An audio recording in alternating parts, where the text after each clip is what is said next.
The views expressed on this Turnbuckle Tabloid live stream or Turnbuckle Tabloid podcast episode do not reflect the views, thoughts, or opinions of the Rageworks brand, including the Rageworks podcast network, Rageworks content partners, advertisers, and affiliates. Viewer and listener discretion is advised. It's Grim Reaper, and you're listening to Turnbuckle Tabloid. 5, 4, 3, 2, 1, 0. All engine running. Liftoff.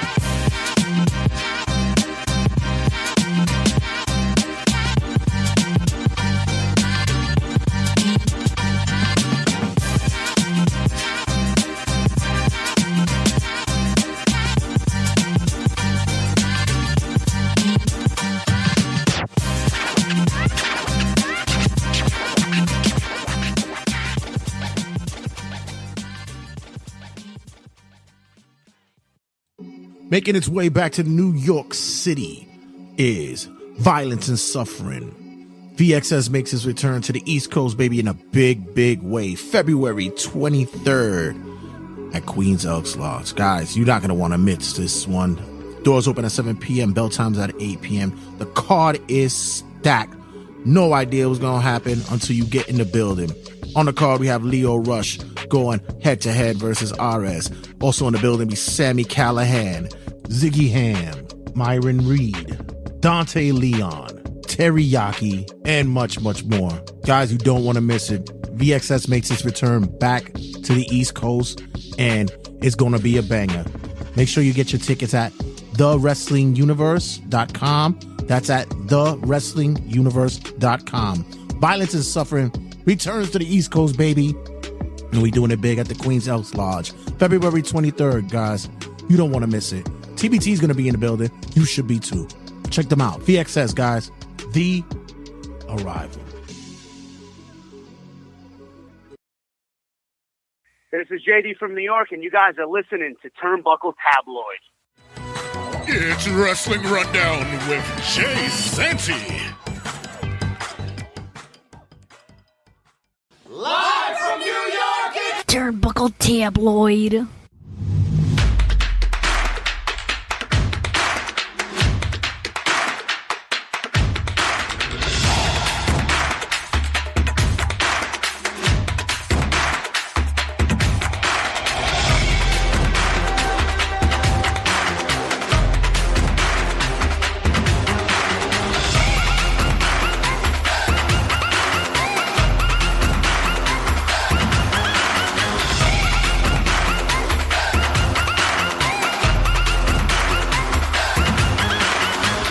So, of course, Wrestling Rundown this week, ladies and gentlemen. It's jam-packed full of love. And with that love, I bring in our boy M2 Inc. who stops in because it's been one hell of a week, ladies and gentlemen. And, of course, my guy has a lot to say about this week. But what's going on, sir? How's everything? How's the farm? Oh, the farm is doing great. The Piggly Wigglies are multiplying like rabbits. Chickens are laying eggs. You know, horses in the back. With horses in the back. 2 donkeys with them. Oh, yeah, but you have donkeys. Yeah, one's named Donkey because he looks like Donkey, and one's named Blanco because he's white. Oh, do all the other horses like move away from him because they know white? One of them, the horse hangs out with the white one and they bully Donkey. Oh. Yeah, it's kind of funny. Culture, the culture, bro, the culture. Because it's like, it's a little cycle. They'll bully, then they'll get along. And then the horse will just not like any of the donkeys at all. And then the donkeys hang out. And it's just like a whole cycle. Oh, man. Can't we all just get along, ladies and gentlemen? Can't we just all get along? So eventually they do. As always, I am the Norm McDonald of this segment, and this is Wrestling Rundown, your weekend update. So, just gonna ask you, what's your thoughts about the new announced teams that's been going on WWE on Raw and SmackDown? What new announced team? Well, you see that they have they have Michael Cole and Pat McAfee on Raw, and then SmackDown. Not new to me. Well, it's been running for like the past couple of weeks. And, no, I'm saying, but we've heard them on commentary before. Yeah, no, I only mentioned it because they got rid of Kevin Patrick, so I guess he wasn't getting over. I mean, he got fired. So, do you remember him saying any of his iconic lines on commentary? Well, he just kind of fit in for me. No, but at the same time, it's like I think they wanted to make it less confusing for people, put people out there that they recognize. They wanted to get McAfee back in there. McAfee almost blew the gig with him and his nonsense with Aaron Rodgers, because if he would have had a whole spillover with that, he wouldn't have been able to go on WWE anymore. Whoa, dang. Yeah. I don't even know about that. What happened? Yeah, and pretty much Aaron Rodgers said made some comments about Jimmy Kimmel on Pat McAfee's show, and basically saying that Jimmy Kimmel was part of that Jeffrey Epstein list and such. Oh, so Kimmel went back at him at the same time. Kimmel went to the higher ups and was like, "Listen, if you don't shut this guy up, I'm out of here." And Kimmel makes more money than McAfee and his show, so of course McAfee had to say, we had to make sure Aaron Rodgers was he can no longer be on the show at this time. And then he started attacking the ESPN execs. It was crazy. Like, damn. They end up telling you better shut up, or we're gonna freaking buy you out your contract, which means you can't do anymore. You can't do media for the next 5 years. So it means he wouldn't be able to do WWE.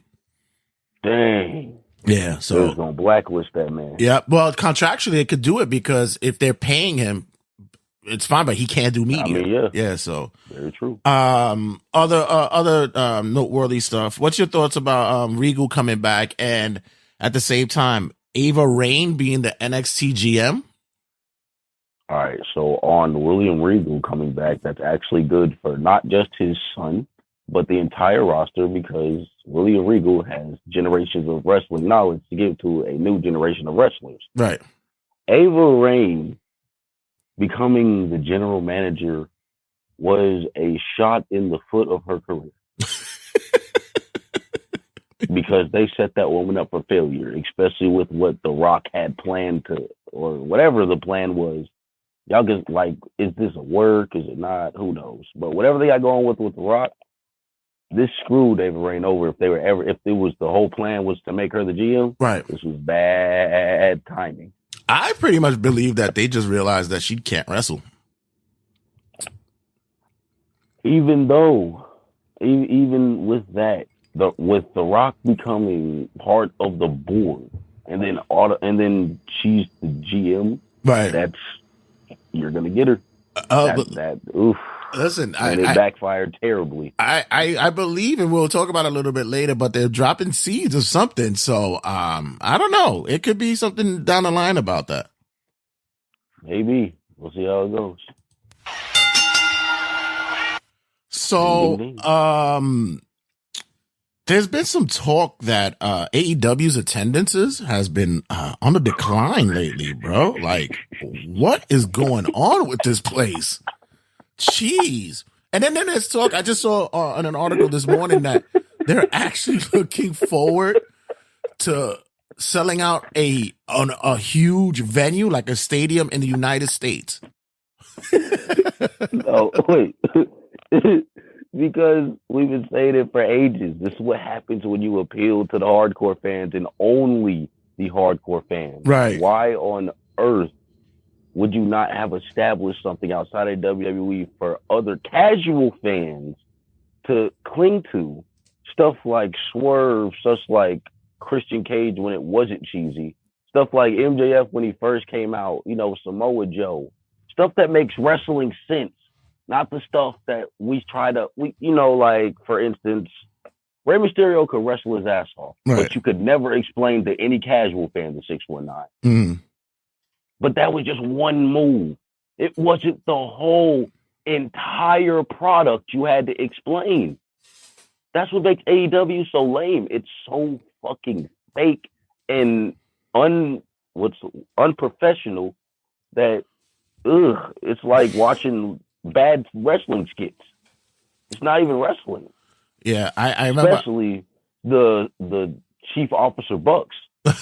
I remember I asked a question to a certain MLW champion on his TikTok, some time back, and I asked him what does he think that AEW can do to broaden the audience, and he actually took offense to it, and he's like, broaden their audience. They have an audience. That's their hardcore fans. That's all they need. I'm like, that is not all they need. What? I'm like, somebody's pining to get a job. Stupid ass thinking that everybody has. That's the dumbass let everybody play mentality. That's the Buck type mentality. That's the Jericho type mentality of wrestling. Is just I don't know what they think it is. By the way, did you see that? Like, did you see that talent show? Did you see that a debuting wrestling promotion, which is a reality TV series, beat AEW's Rampage and Collision? The Big Little Brawlers beat them in the ratings. Dude, yeah, I saw that. The big little people. Oh my! Yeah, they got beat in the ratings. I was like, at this point, Tony, when do you take your hand off the throttle and realize you have been a shit booker? Well, this will lead me to the next story, which is, with that being said, is there a possibility that since Scott D'Amore is no longer with TNA, that there's a possibility that he gets snatched up by AEW? Hell no. Really? No. If he goes anywhere to book anything, WWE is going to snatch him up because Impact already has a working relationship with WWE anyway, and it would make more sense. He's not going to go over there and go mad arguing with Tony why, I don't know, Orange Cassidy shouldn't be world champion, or arguing why Swerve shouldn't lose, or, there's too many things to argue. That's a man with common sense, and men with common sense go insane in AEW because trying to argue logic into whatever they want to call wrestling, it's impossible. You get glimmers and you get like little glimpses of it, but AEW as a whole just feels like a dead product right now. It's like, why are we watching this? Like, I couldn't get through an episode. Yeah, it's it needs something to give it a shot in the arm right now. I'm still interested in what's going on with Swerve Strickland. I just thought the Hangman stuff should have been dead off. You should at least put him in a better storyline. The Hangman stuff. One positive on that. Mm-hmm. The only positive, he turned heel. I don't like that. Let's take it for what it is. Right. We got a heel Hangman. Screw it. It is what it is. I couldn't watch him as a babyface anymore. I especially with that dusty ass mustache. Oof. Did the product get a little bit more stale with MJF being injured and off the program? The product became stale when you turned MJF babyface. That was the biggest mistake they could have ever made. When they made MJF one of the boys, you took like half the audience away, because that was like, he was really the main reason we was watching. They had his little snafus in his booking, but MJF was real. You felt with MJF. But now, as soon as he's best friends with Adam Cole, especially with Adam Cole betraying him and making him look like an absolute jackass, this was like character assassination. Yeah, he gets an injury out of this. He doesn't get elevated. He gets an injury out of it. I think the most frustrating thing about AEW right now for me is just like that. How do you make a division such as the tag team division, that they have possibly one of the most talented groups there to work? How do you make it so stale these days? It's just, there's nothing. You focus on the wrong tag team. Yeah, there's nothing there. You know who the top tag teams in AEW who should? Oh, no, wait. You know who should be the top tag teams? We all know FCR. That's number one. Why are we doing nothing with the Workhorsemen? Because they can actually work. It's in the name. And that little dude, Anthony Hendry, is a bad motherfucker. Mm-hmm. I fuck with him. We're doing nothing with the House of Black that's significant. They're just doing things that would look really cool and dark and spooky. Ooh, let's play with the lights. I'm sick of that shit. Let's see. We could be doing something with the Gun Boys, not in a fucking bang bang scissor gang. We could have did something with them, but we fumbled that. We fumbled the hell out of the Acclaimed, who was actually over, unique. All you had to do was let Max rap. How was that hard? All you had to do was let Max rap and let the little sissies complain online. Who cares what he says? It's a fucking show. Who gives a damn? All y'all had to do was let the Acclaimed be Acclaimed, and you made them cheesy as a goddamn box of goldfish. Like, what the fuck? Yeah. It was like, come on, you ruined it, because like the first thing that killed the Acclaim was not pulling the trigger on the first match, which was the best match between them and Swerve and Our Glory. That was it. That was the moment. They never cash in on when the moment is right. It's so frustrating. Yeah, I had them as my my bathroom break moment of the week. The whole Acclaim and what? Yeah, you don't like the Bang Bang Scissor Gang, dude? No way. That's a rating saver. Apparently, I'm out of the loop. You know, I'm not in that demo, I guess. But yeah, it's just it's killing me with that. I kind of had hope for Bullet Club Gold. I'm not gonna lie, especially with Juice. Right, Juice is such an interesting character. The Gun Boys have charisma. I'm still trying to figure out why Jay White is there, but I'm not saying he can't work. He's just boring. Right. He's British. That's what's really crazy. All the British wrestlers are good on the mic. He's kind of generic. Yeah. He might get a decent promo every now and then. And I'm not saying he's like just bad on the mic, but he doesn't really make his point. Like, he just talks. Yeah, I thought that with him coming in, he'd be a great villain, great heel going in for anybody going through that roster right now. Right now, he's just like floating. He's just there. But we can't blame a lot of these wrestlers we don't have faith in, because at the end of the day, it's the booker. Definitely. How he's using him. It's how he's using them. Mm-hmm. Like, for instance, Mark Quinn came back. You know how much I loved Mark Quinn? He's so good in the ring. He flies better than any one of them in that ring. Right. He better than Dante Martin. Everybody loves Dante Martin and what's his little brother's name? D'Angelo Martin or something like that. Devontae Martin. Yeah, Devontae. Everybody talks about those two, and don't get me started on Accident Andretti, who has improved. I won't lie. Accident Andretti has improved significantly, but they don't do anything with Mark Quinn. He flies the highest and the smoothest, and they put him with Isaiah Cassidy, who gets on my absolute nerves. I actually thought that they had the right time to turn him heel. I would have liked to have turned him heel. Possibly do some different. Came back, hug Cassidy, and just beat the shit out of him. He's useless. I think that he's right now. They're at that point where they need to break them up for a little bit and let Quinn shine. Yeah, absolutely. Yeah, I've known Quinn, and for every time I've seen Quinn through the years, it's like, man, Jesus, it's like maybe 10 years or more.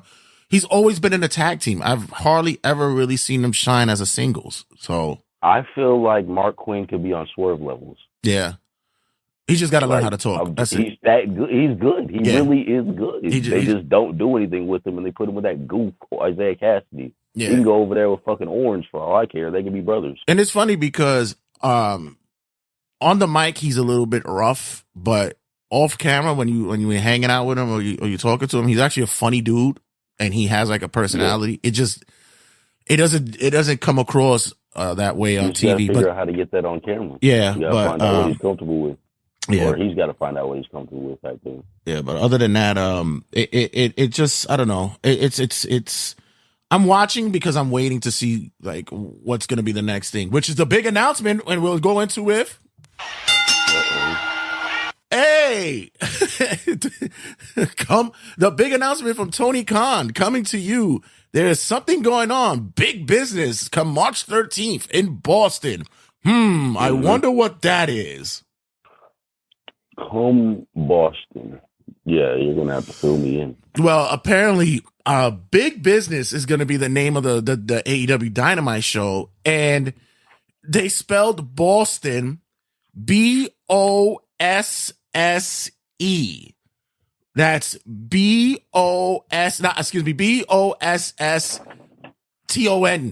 Boston. She's going. Yeah. She's really going. Yeah, excuse me. Yeah. BOSSTON. Yeah. Yeah. She's doing this. Yeah. It's pretty much locked in. When WWE is beckoning, she's gonna go try to save that. No. She's not even gonna go try to save the division.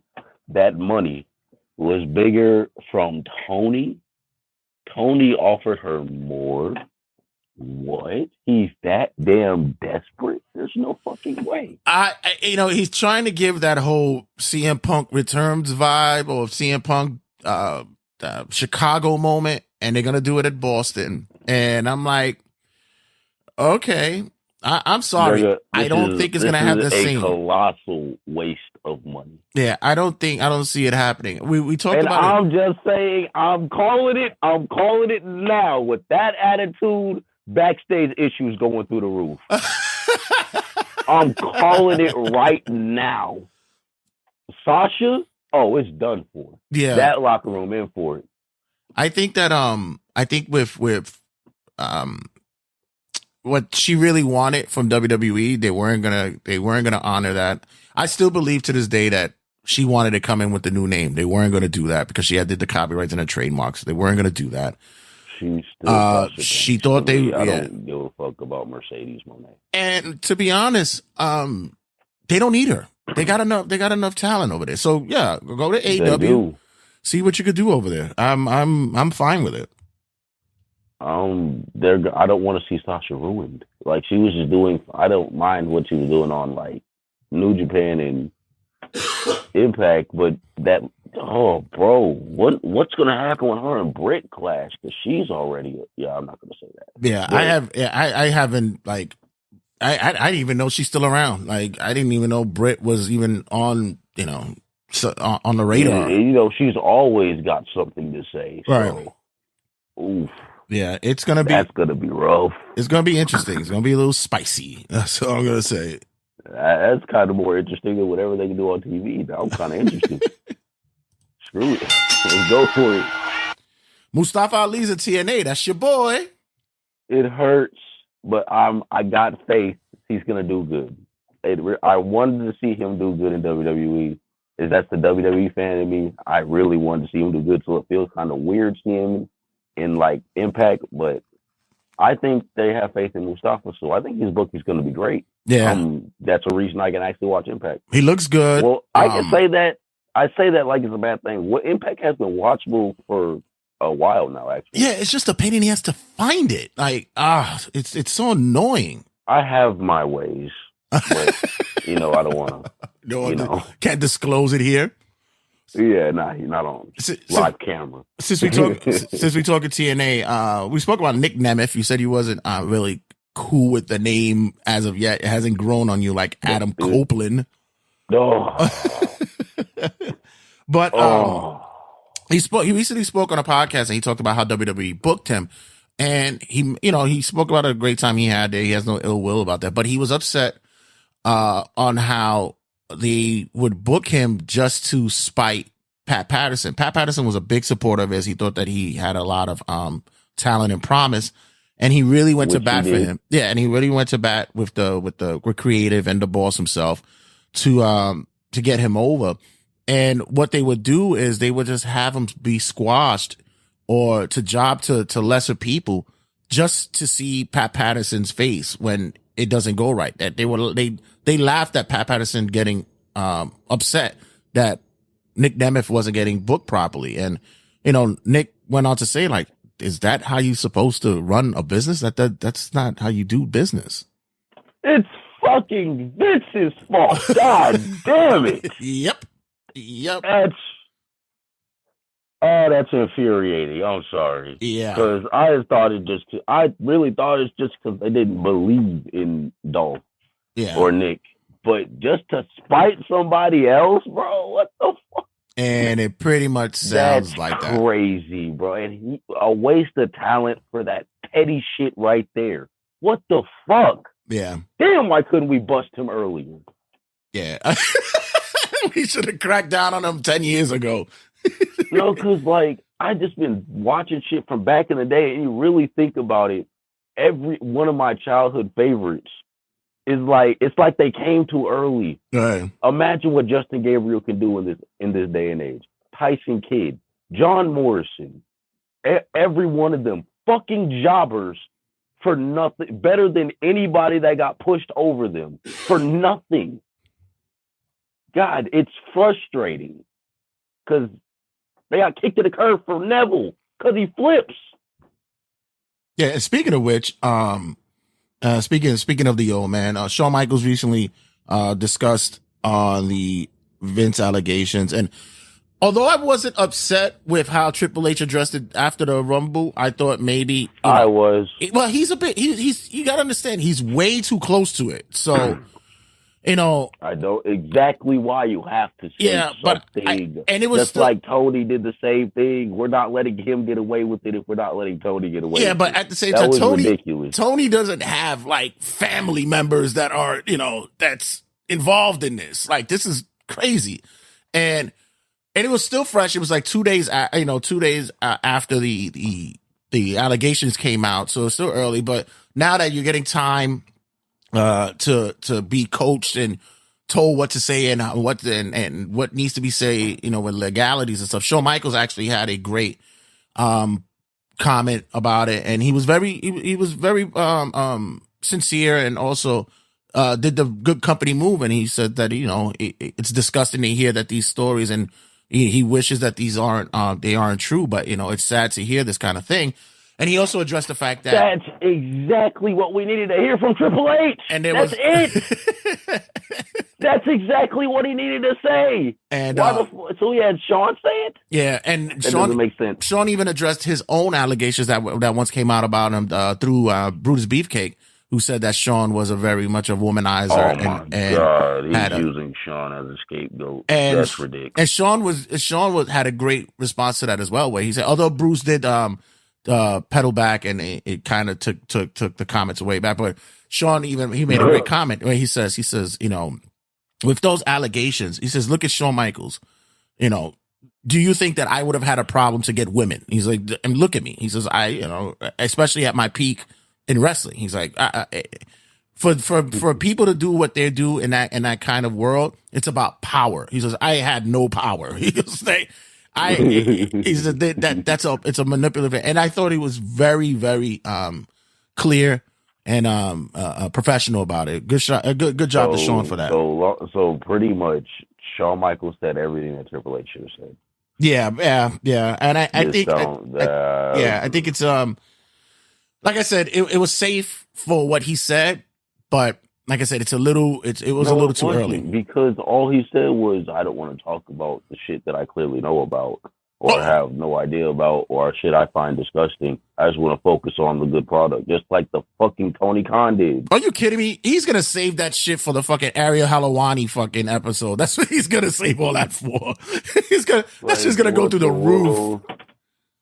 That was ridiculous. Like I said, we can't get on Tony and not get on Triple H for doing the exact same thing. The exact same thing. But my thing with ridiculous. My thing with Tony is it's a no story. Like you really it's a no story. We're doing you comparing apples to oranges because pretty much with Jericho and such as like you really kind of sound like it's just a really horny guy. Like he was trying to get off and there's no legal action behind it. As opposed to what happened with Vince and his fucking... Because he told her not to do anything. Right.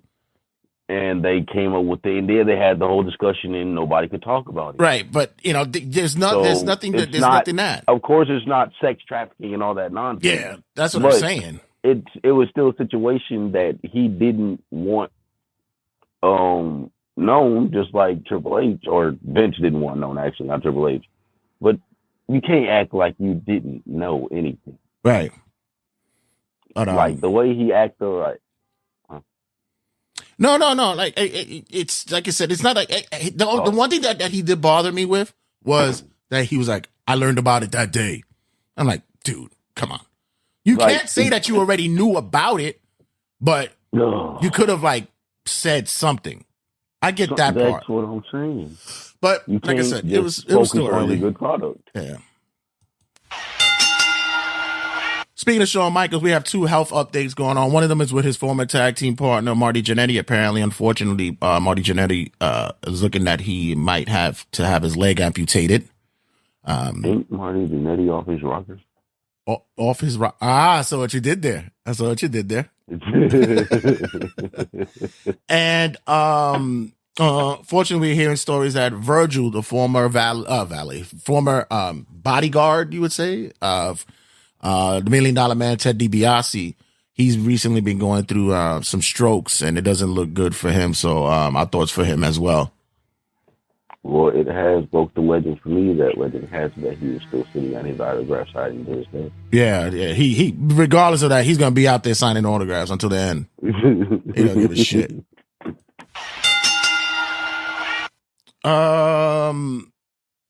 We didn't get to speak about it, but what was your thoughts about Rumble? Because there was a lot that came out of it. We had Braun Breaker make his Rumble debut. We saw Jade Cargill make her debut. We saw Jordan Grace pop up in the Women's Royal Rumble as well. Amazing. You had a fatal 4-way match. You had the U.S. title match. Which, by the way, your thoughts on your boy Logan Paul? He made it into the collection again. It was a good ass match. Fuck, especially the ending. The ending was one of the biggest boner killers I've ever seen in my fucking life. Because of all goddamn times to have a vigilant, all-seeing ref. Right fucking now with Logan Paul, he sees this. How much has the rest how many times has Logan used something that the refs missed? You got to be kidding me. So I'm gonna tell you, we had an event at this this bar in my neighborhood, right? Shout out to everybody who showed up. We're gonna be doing it for Mania Night 1 as well. I'm getting that set up. So listeners of the podcast, you guys are gonna be able to participate on this one. We were at the event, right? And they gave us the back room and had the big screen, had a projector screen, and we were all having a good time and such. Hearing us as loud and excited that we were for the event, they end up putting it on all the TVs at the bar. So the one match that everybody, the bar patrons, were into was a Kevin Owens Logan Paul match. They were really into it. And I'm walking around, I'm getting a drink at the bar and such, and I'm just watching everybody really like looking at this match. So they, one of the patrons, they asked me, they go, you're the one who put this together? And I go, yeah. They go, I didn't know Logan Paul wrestled. It was like, yeah. Like he's like their U.S. champion. Really? He's actually good. And this is what I'm telling you. That is the audience that they're looking to get with Logan Paul. That audience. The casual audience. Yep. That's what they're getting. That's what Tony's missing. But yes, that's what we need in wrestling. Right. Your thoughts on Jade Cargill doing the Rumble? Jade did her shit, and she did it right. It was a little greenish, but it wasn't AEW-ish. Yeah, I think she went in, knew her spots, knew what she needed to do. I like the face-off between her and Bianca. It was very. I can't wait for that match or those promos. I'm okay. More of the promos in the match. So more of the promos in the match. I like that. Just the face-off. I thought that was cool. I thought Jordan Grace did a hell of a job for that. How about Bailey winning from number 3 with her little fine ass? Yeah, listen, we popped for that. Everybody loves that. Everybody was in for her to win. For real. By the way, I picked her as well. That was my pick. I got it. But I thought the women's match was very, very it was booked solid. Everybody looked like the only one who pissed me off out of all that was Maxine Dupree. She was the only one that fucking pissed me off. That's because she sucks. Yeah. I mean, I'm sorry. I don't mean to sound so boy. She's a fine young lady. She really is trying, but goddamn. Yeah, that was even she needs to be on NXT more than anybody else. Even her just going into the ring was just like woof. Like yeah. I was like, gosh. She's bad. Like I said, we had the fatal 4-way, which I had. Also, I thought it was unpopular opinion on my behalf. I was told way wrong that it was definitely the popular opinion. The women's Rumble was better than the men's. Yeah. I agree with that. That's the first time I think we've ever said that. And I had said that the match of the night was going to go to Owens and Logan, and I believe it did. But although the fatal 4-way wasn't bad either, it was the first time in a long time that I watched a wrestling match, and it kind of reminded me of the early days of like WWF in the late 80s and early 90s, or WCW, because you looked at them and it was like, they look like men wrestling. Like they're big guys and they're wrestling. It gave me low-key Ruthless Aggression era vibes. Stars. Right. People that you feel like they can pull the trigger on at randomly.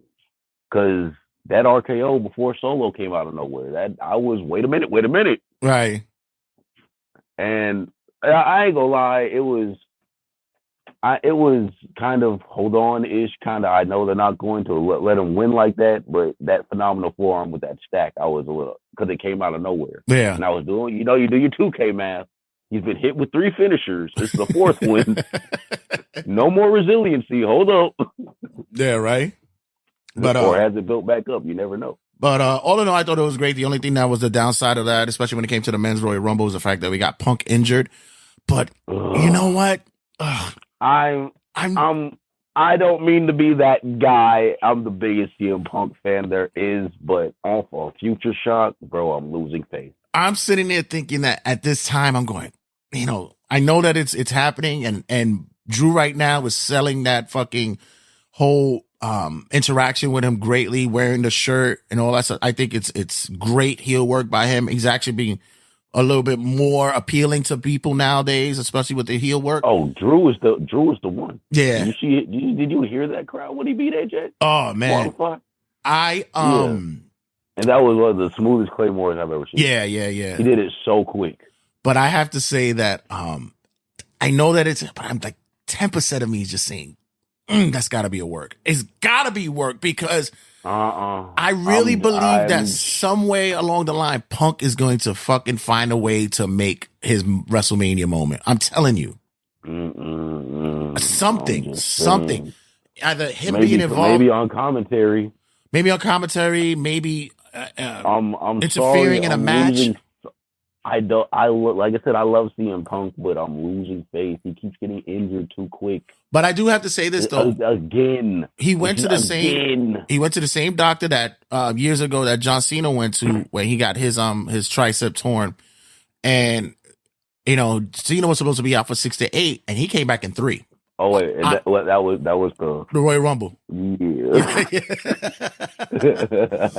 But I'm not saying that CM Punk is some Cena, because we know that Cena is like fucking. He's a mutant, but who's not to say that we could probably see something for Punk at Mania, something. See, because I feel like this was the lineup. I had the perfect lineup for Elimination Chamber at Mania, I swear. Because I swear it was going to be Rock and Roman and Elimination Chamber, CM Punk and McIntyre, and then I don't know what was going on. It was going to be something with Cody and Seth probably. Right. And then WrestleMania was for Punk and Seth and Cody and Roman. Yeah. So speaking of Cena, there is talk that there's a possibility that Cena will have a match at Mania against Dominic Mysterio. I'm for it because I want to see Dom beat John. I want to see it. Please give it to me. That would be hilarious. Nah, actually, no. John would have to win that one. Well, but apparently what's going on is that since Brock Lesnar, who has been removed from everything in existence, they removed him from the game, from Supercard game. They removed him from the cover of the game of WWE 2K24. Who knows? Maybe he just went to go take a piss. I saw what you did there. He's been removed. He was removed from the Rumble, and replaced by Braun Braun. came in like a fucking tank. Yeah. He had his moment with Dominic as well. If anybody left an impression on a casual fan, Braun did. So that was the spot in which Brock was supposed to do it, which apparently would have led to a match between Dominic and Lesnar. But it looks like now the push would be for Cena to face Dominic at Mania. So I'm excited for that. That's gonna be hilarious, and I need John to actually win that one. Now that I think about it, right? He put Austin over. He could beat Dom. There was some rumors going around. Not rumors, but there's some rumors going around that Okada has made his decision on where he wants to go. And it's going to be with his pals in AEW. Well, no, it's going to be Impact. Well, what's kind of confusing about this and what's puzzling is the fact that his merchandise was taken off of Pro Wrestling Tees recently. And usually that's a big partnership with AEW, which you would think that they could keep his gear up there. But now it seems as though that's out the window. Some may say that that's a possibility that he may be making a debut at WWE. But to me, I could take it or leave it. Like I don't really care at this moment in time because what is he gonna do in WWE? I don't know. Like I said, that's what Okada is not confusing. A character. Yeah, he's a person, and what is he gonna do? Yeah, like, I don't know. Like if it's necessary. I mean, there was talks that people were saying like, oh man, if they put him on NXT, that's such a ridiculous thing to do. And I'm going, no, it's not. They did it to Nakamura. Bro. They did it to Kevin Owens. They did it to Sammy. They did it to Hideo Itami. They did it to Hideo Itami. So, I mean, I'm just saying, off rip, they better give him a mouthpiece. I just think that with the Nakamura comparison, like right now, Nakamura's chilling. Like he lives in the United States. He's happy. He gets to surf. He gets all the fly ass gear. I think he's happy. I think Nakamura is living life right now. I don't think he cares about the booking right now. Yeah, I think he's just he's getting that money for his peoples and his family. That's all he gives a shit about. So it's interesting. We shall see. We'll see where this goes. I said if he doesn't show up on AEW TV within the next 2 months, he's WWE bound. Yeah, I can see that. Yeah. But they're not just going to put him on the mainstream TV. Right, because he has to finish his dates in Japan anyway. He has two more. I think he has two more or one more date in Japan, and then he's completely out. So, all right. Speaking of possibly WWE roster enhancement, I guess there is talk of maybe Black and Murphy going back to WWE. You think so? Yes, we're getting Murphy back. Fuck Black. Yes. Oh my God. Yes. I'm sorry. I've needed Murphy back so bad. They fumbled the ball with Murphy. He can talk. He's Australian and he's huge. He can work. And we did nothing with him. I thought after he beat Daniel Bryan that one time in 2019, it was going to be the start of something beautiful. It was nothing. It was absolutely nothing. That was such bullshit. Aleister Black, he wants to be spooky. He's a good worker, but his promos and I don't know what he's got going. He's going to have to do something big for me to get back into him. I wish he would have went back to his old name. I like his old wrestling name, Tommy End. I thought that was actually pretty cool. I think Aleister Black is cool. Not Malachi Black. No.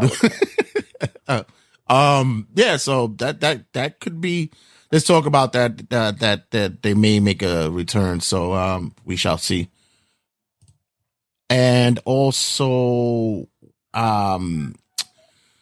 with the WWE talk as well, Brian Pillman has got a Legends deal. the announcement was made over Twitter via his daughter, and good for him and the family. It's it's a blessing. We might now be able to see him in upcoming games and such. So and they'll be able to sell his merch again. 2K17? I don't remember. Or no, it was 16. 16. Whichever 16. one Yeah. was Stone Cold. 16. Yeah, I believe it was 16. Yeah. So now we may. I distinctly remember giving him Omega's moveset. Okay. Yeah, so because that's what it looked like to me. So yeah, so that's a good look on that end.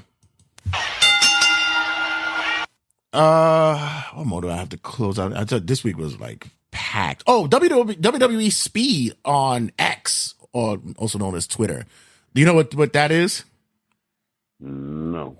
All right, so WWE is debuting a new show on Twitter or X, whatever the fuck you want to call it these days, and the concept for this is every match will last only 5 minutes.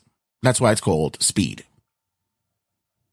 Okay. Right. Cashed in on social media. Right. So that's going to be interesting. Like how to put together. That's going to be something almost video game like. That's going to be kind of interesting. I can't even say that I'm really backing this yet. I'm not sure whether or not I'm going to invest in this. I kind of want to see it too. Speaking of which, are you like you're more into playing the older games? Are you not looking forward to WWE 2K24? I might actually have to get that one to see what's going on because I'm still looking at my roster right now. It's looking pretty good on 2K19. Right. I modded the fuck out of it before them servers left. I still got people that I got Osprey, I got Carmelo Hayes, Wardlow. I got everybody I need pretty much. Yeah, they and I got Gunther. Stay, guys who listening, people listening, just stay with the show. We got a big interview with one of the 2K testers. Jarren Walker stops in and he gives us a lowdown of what he felt tried out with the game, and there's some stuff going on with that. So just stick around while the podcast keeps running. So yeah, I'm very, very much I already put my money down for it. So I'm ready for it, and I like what a lot of stuff that's going on for it. Wonder how much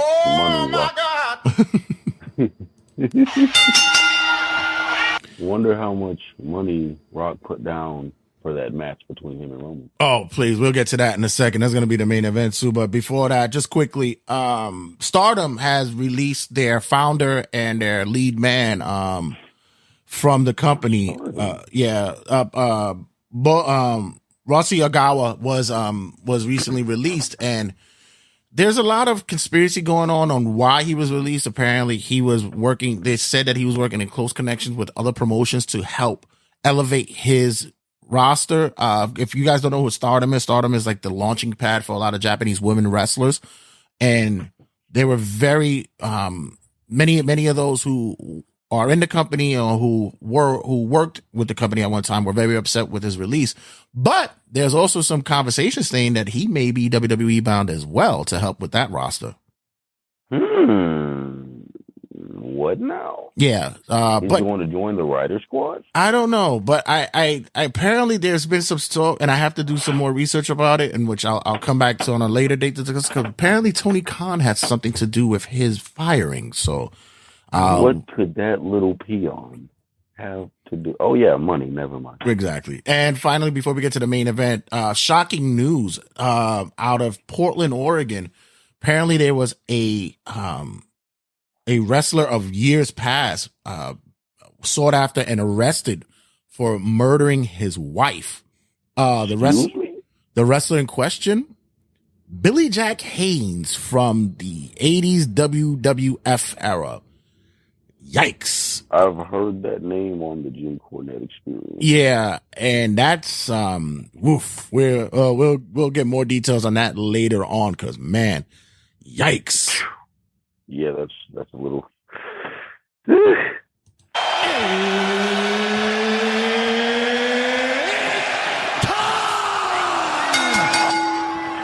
So finally closing up this week's wrestling rundown. The Rock came back, and Do you smell what The Rock is cooking? Because it smells extra salty. it's spicy and nonetheless. Rock comes back, and of course the fan base was not pleased. Apparently, as of this recording, the video of his return on SmackDown was approaching 700,000 dislikes. So.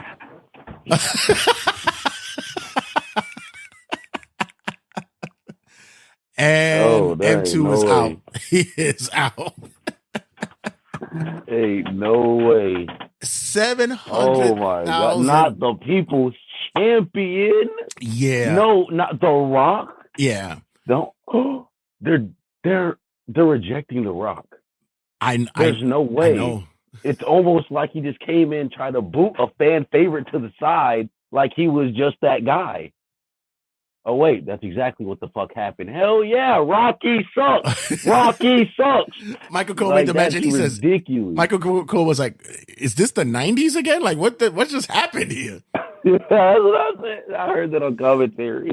So apparently, the backlash was so intense that leading up to the WWE WrestleMania kickoff, which was in Las Vegas, they had to call an audible.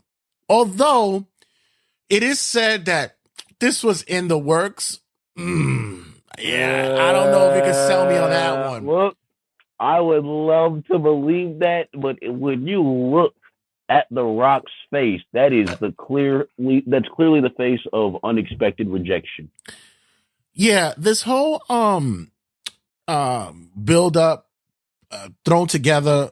It came out the blocks stumbling. It didn't really hit on all cylinders. And I predicted it was going to happen. We were going to see Rock and Roman one way or another. I knew it was going to happen, but I didn't think that it would. But you could have done it at Elimination Chamber. It was so fucking simple. Yeah, but that's not where they want the eyes at. They want the eyes on Mania. That's where it's too fucking bad because you just gave a motherfucker 2 back-to-back Royal Rumbles. The focus is on him. Yeah. And I don't even like Cody. I can't stand him. Wheat toast and wheat thins. Bland. Lame. I don't like him. But doggone it, they gave it to him. I'm not watching him lose again. And I'm damn sure not watching him give it to The Rock. Right. It's almost as though that people in the back were like, what are we doing here? People in the back were like this. Fingers up. Who is this guy that just waltzed in here? He went on the Pat McAfee join the board, and you're going to give yourself the main event. He was on the Pat McAfee show. Sit the fuck back down over there. What is wrong with you? He was explaining the Cody fans and the Cody crybabies and such like that. And was that right there. When he couldn't wait to say that. That is pure saltiness.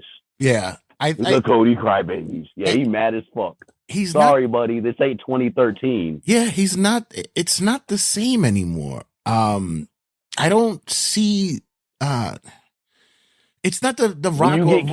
When you can get killed by Jinder Mahal on the mic, you're not the same anymore. When you can get winded by doing a turnaround and a spine buster, you're done for. But you're not him anymore, Dwayne. You're not rock solid. Regardless of what people thought about the Cena Rock matchup, I've always said Cena buried him in every fucking promo. I thought Cena killed him. Yeah. I don't care what nobody says. Yeah. Because everybody wants to talk about Cena's greatest rivalries.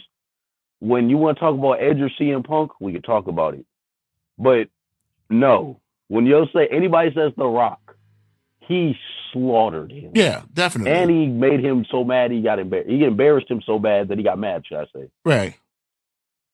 So I'm of the belief that they're making a sloppy grab here by trying to fix it and right the way. But I'm going on record. I've been saying it for a while, and it's funny. But I recently heard it on Cornette, and I'm going, Jesus Christ, why did me and this man think alike in such ways? Roman got to work 2 nights. He's gonna have to. I don't see it. It doesn't make sense. It does not make fucking sense. Roman got to work tonight. Why? I tell you, he's gonna. Roman has to work at Elimination Chamber. Like that was it. Now it's impossible because it definitely would make sense now. Because now he's on Roman's fucking side. Right.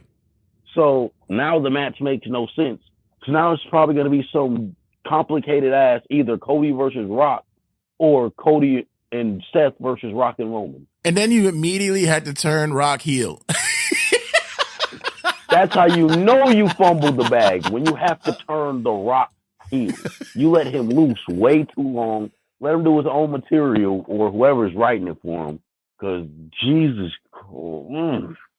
he's not funny anymore.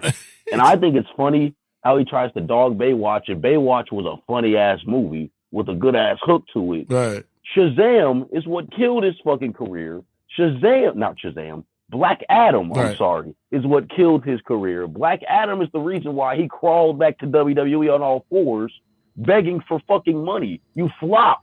Well, you need positive attention more than ever. Well, now it's negative over there too. Yeah, but we can't take away that his celebrity is like supernova. We get that, but at the same time, there's talks of him just ready to bully his way through it. Like I see. Yeah, and the one thing I'm liking, and I'm glad that they're doing it. And once again, guys who listen to the podcast, and if you're part of the Facebook group page, I'm gonna start sharing my story that I did in 2021 because that's as far back as I remember when there was talks of the company being sold.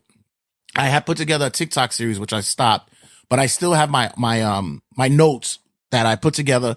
It was a long story arc, which was going to be a build up for a showdown on WrestleMania, which would have been between Triple H and The Rock, but not them wrestling, but having representatives wrestle because it was a power struggle.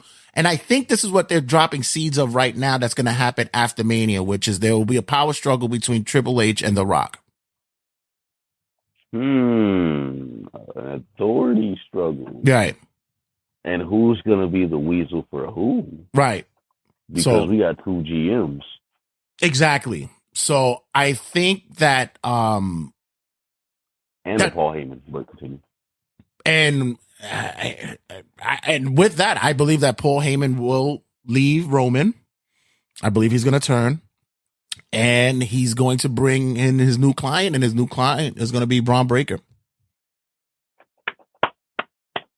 Truly, the replacement for Brock. That's my that's my prediction.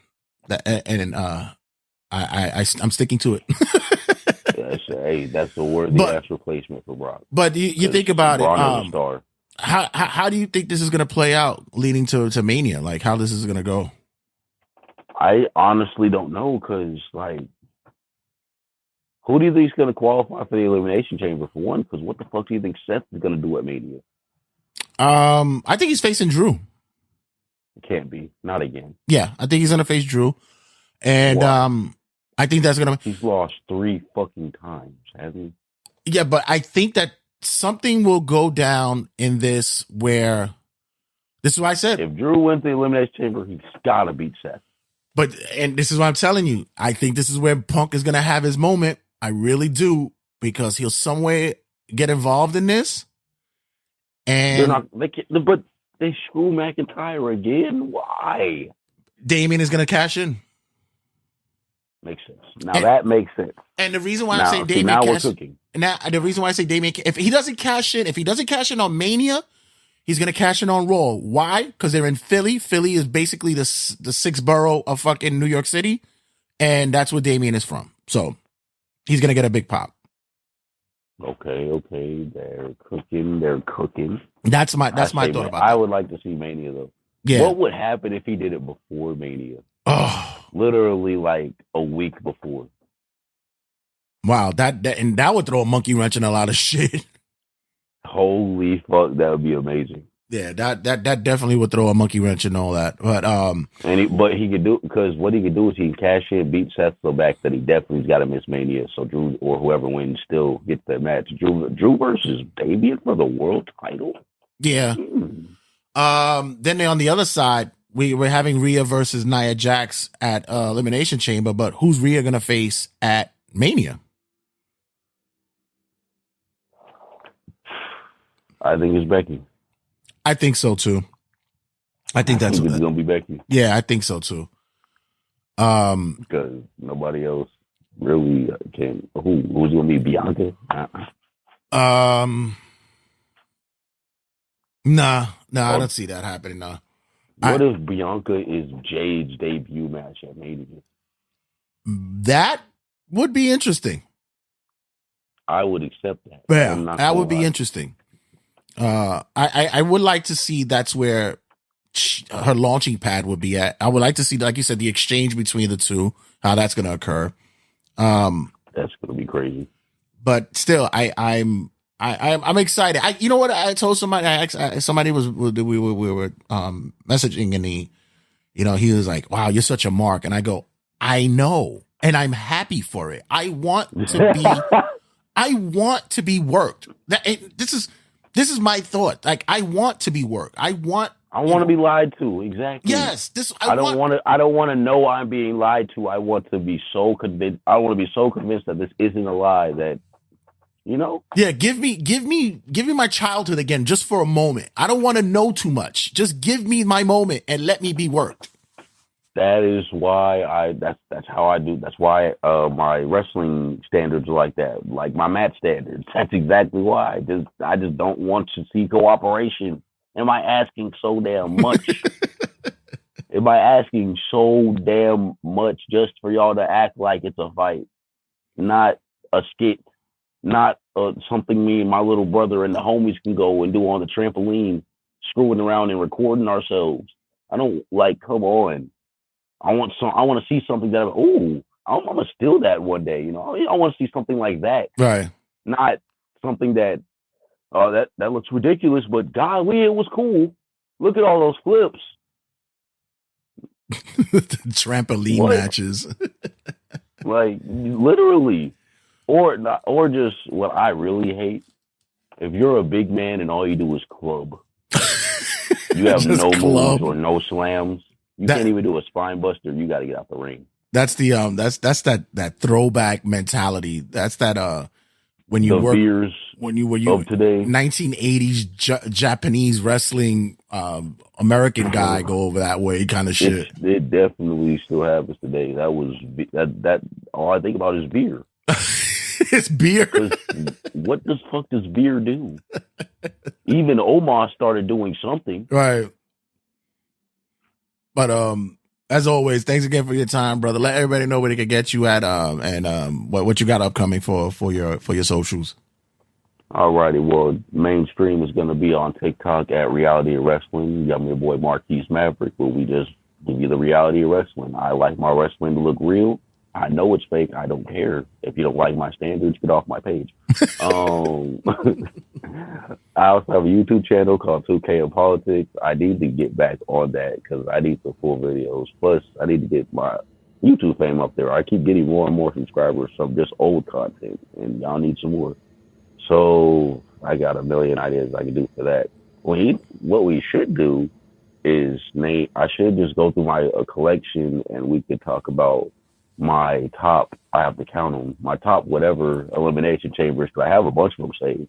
I have all the good ones saved, should I say. Yeah, let's do that, because actually I learned some stuff about transformative content, so we could do that on YouTube, and we actually could show some clips of the videos of the matches and stuff and talk through it.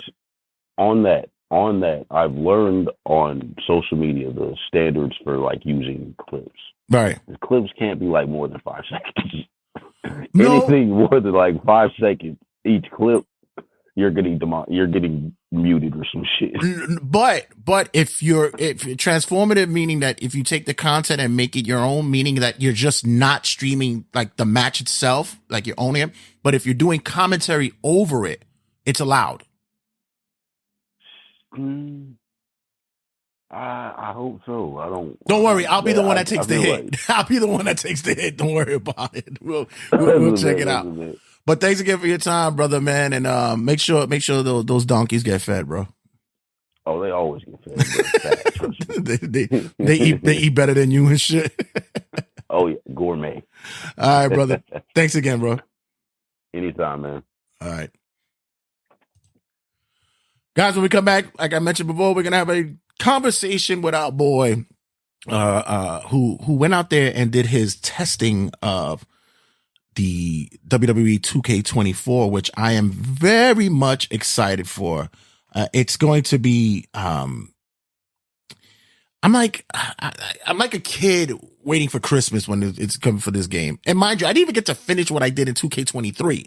But now that I got a PS Portal and with this with the way that this game is looking so far, I'm gonna be invested. So guys, stick around. Jarren Walker stops by and gives us the lowdown of what he worked with at the 2K site. So guys, don't go nowhere. Stick around. Much to talk about. See you guys in a sec. Go now and check out Turnbuckle Tabloid, man. Check out the wrestling podcast from the homie. Keeping it 5150 from New York City. We're back, ladies and gentlemen, for your favorite segment and mine. You know, the one that talks about the devious and debauchery that goes on inside and outside the ring. Yes, ladies and gentlemen, we're back with Hail of the Week. Coming in at the number 3 spot, Tony Khan. Your big announcements are just not big at all. So much so that you're blatantly telling everybody what it is that you're doing before the announcement happens. Seeing as though that,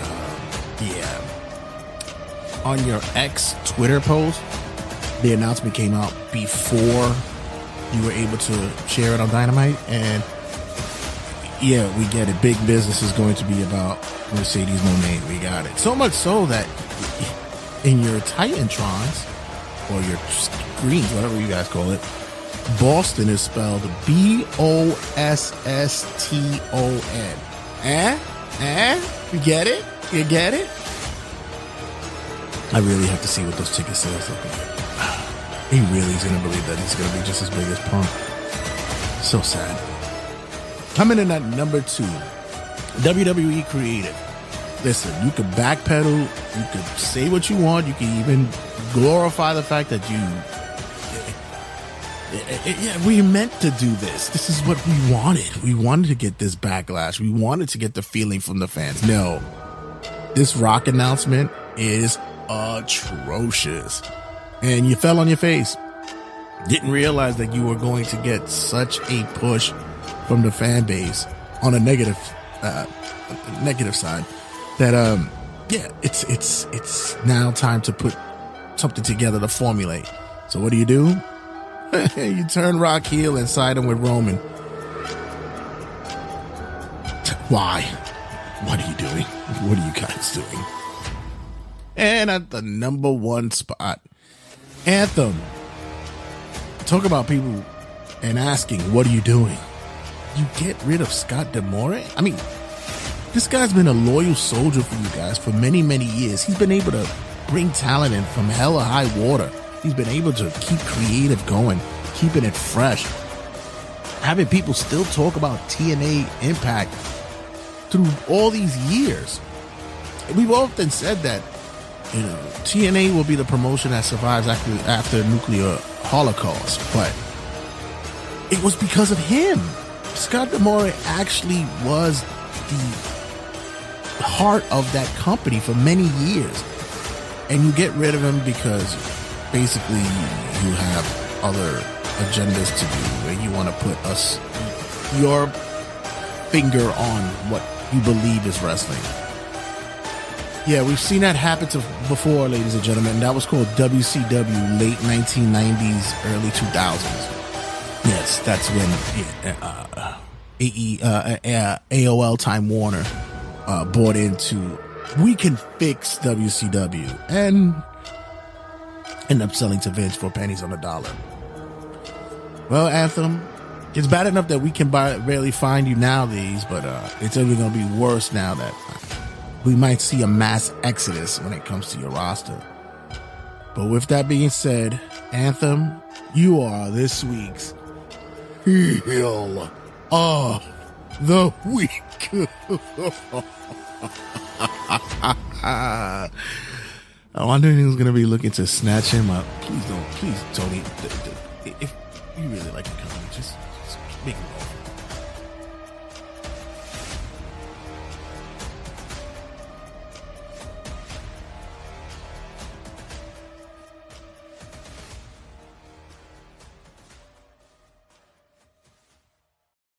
This is the absolute Chris Cage, and you are listening to Turnbuckle Tabloid.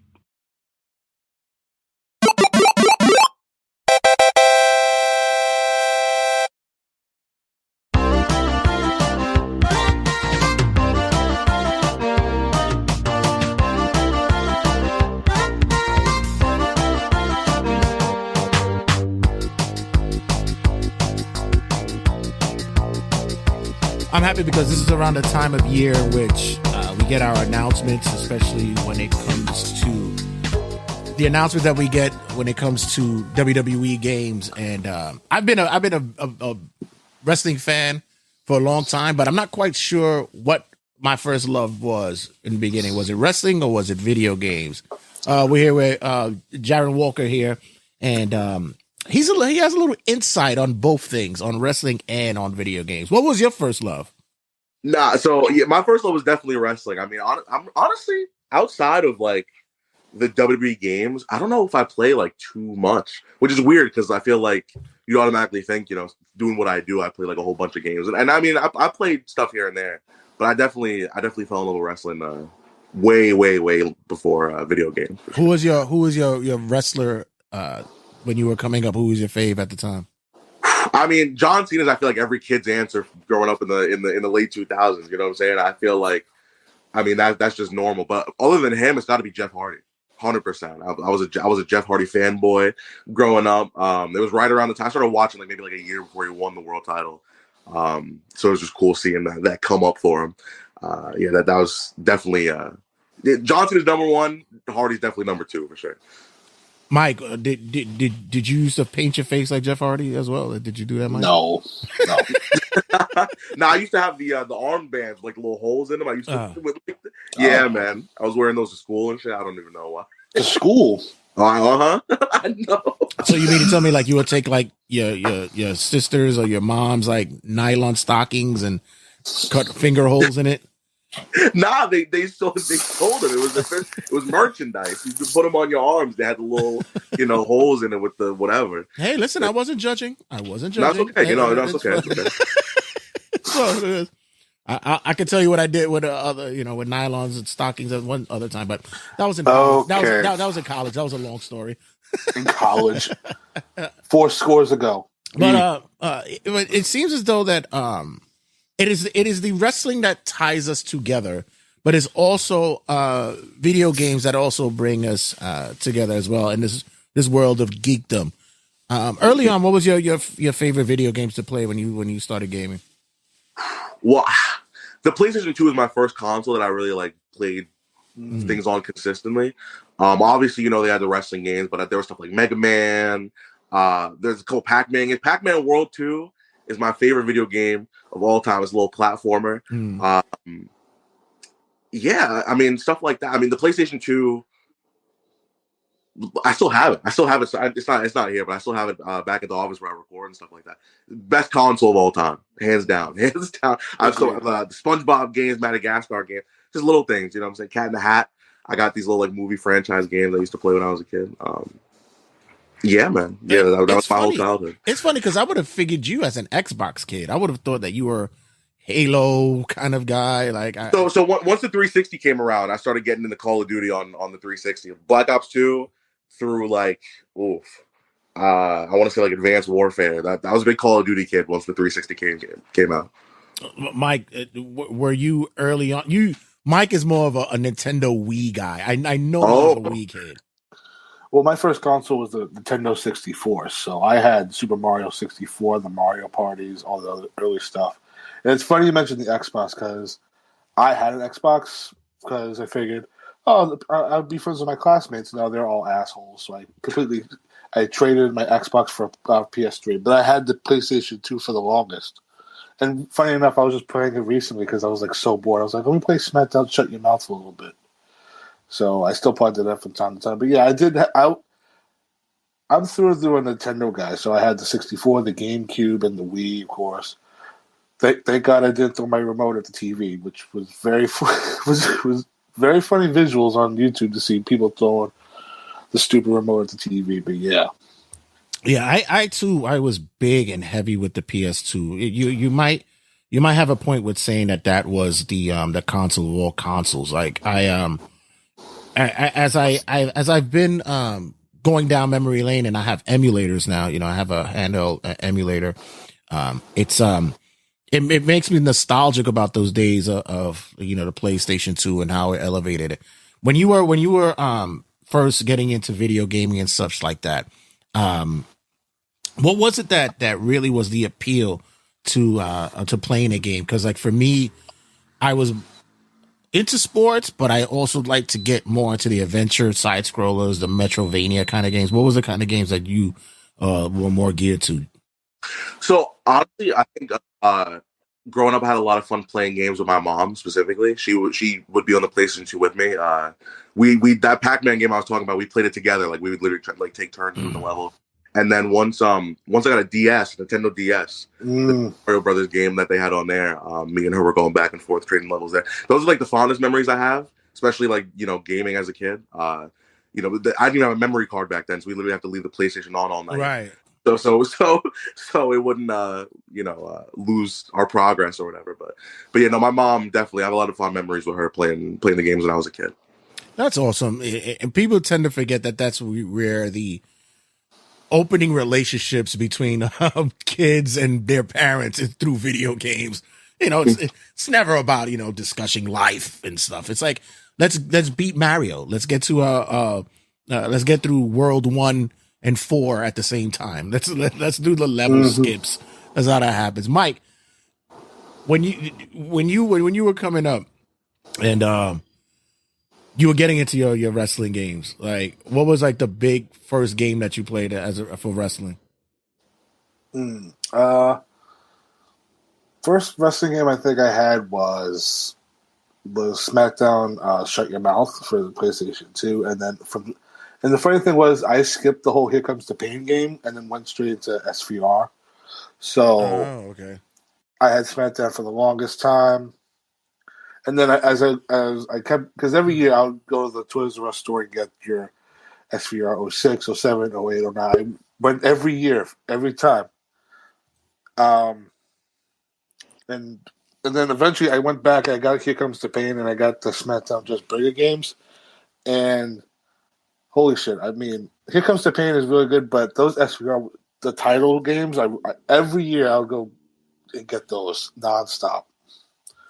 It was always every October too. Every release date was the same. As the elder statesman in this room, I have to say that I've had my fair share of video games, and most of them were,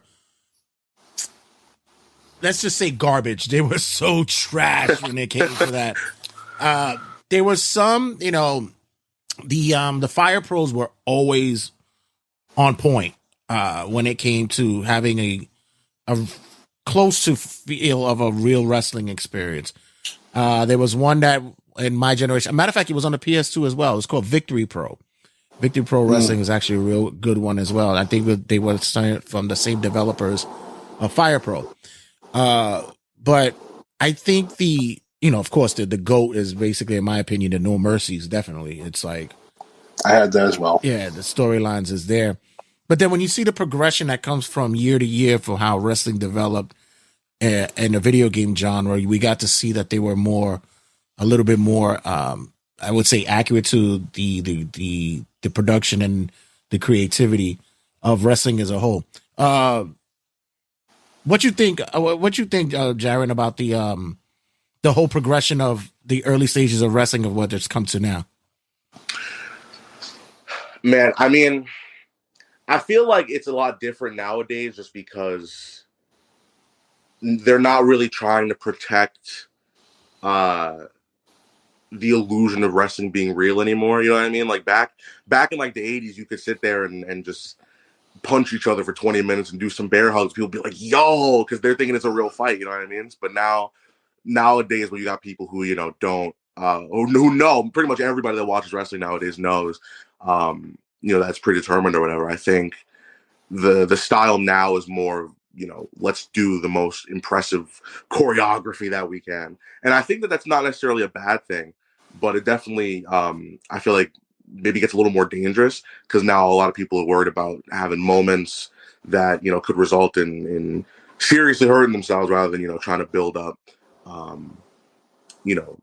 story progressions in a match. I feel like, you still get a good mix nowadays, but I feel like you see more of that in wrestling now where it's, who can do the coolest moves nowadays. You know what I mean? Which I don't hate. I just it's just more prevalent now. For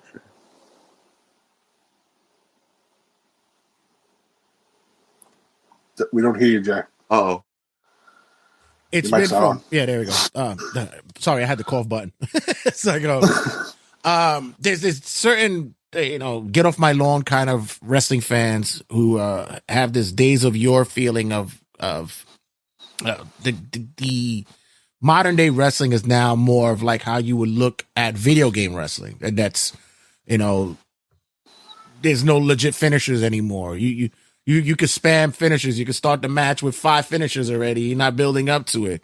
Everybody's kicking out of Canadian destroyers these days, or DDTs and pile drivers at one. Oh yeah. What was it? We saw Hook versus Samoa Joe, and he kicked out of the Muscle Buster at 1. I was like, what? Resiliency. I was like, what are we doing here? So I think that we're getting that feeling that maybe they're, like you said, the choreography or maybe the moments are there. Do you think, Jarren, that in wrestling that we could still get that same sentiment that we used to watch wrestling as a kid? You think that it could come back? Oh, absolutely. There's a lot of storylines that have happened, recently in WWE and AEW that I feel like, because it's just like watching any other TV show. You know what I mean? Like, even though that it's scripted, it doesn't, necessarily have to take away from your enjoyment of the story that they're building. I mean, especially the stuff with the bloodline stuff that happened last year with Roman Reigns and Sami Zayn, and the whole Hangman Page storyline in AEW, the whole MJF Adam Cole thing in AEW. I think obviously the whole, the matches are important, but I think just when you are emotionally invested in whatever match you're seeing as well, I think that elevates it 10 times more rather than you just seeing 2 wrestlers that are going to, probably put on a good match when there's a motive behind it, like a reason behind it, a feeling behind it. I feel like that restores that feeling in a long-term wrestling fan for sure.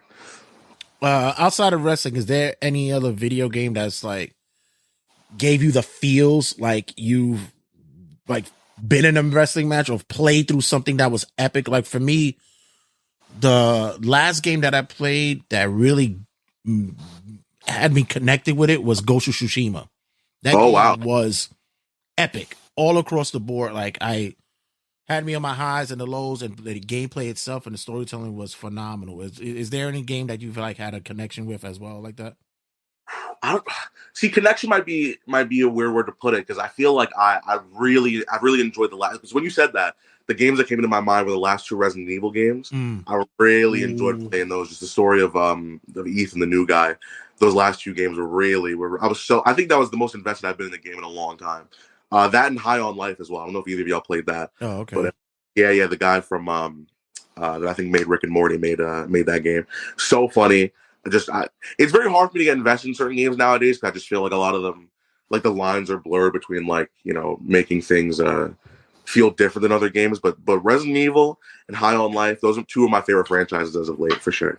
Mike, have you been investing in games these days? Like, have you been able to sit down and get into a nice grind?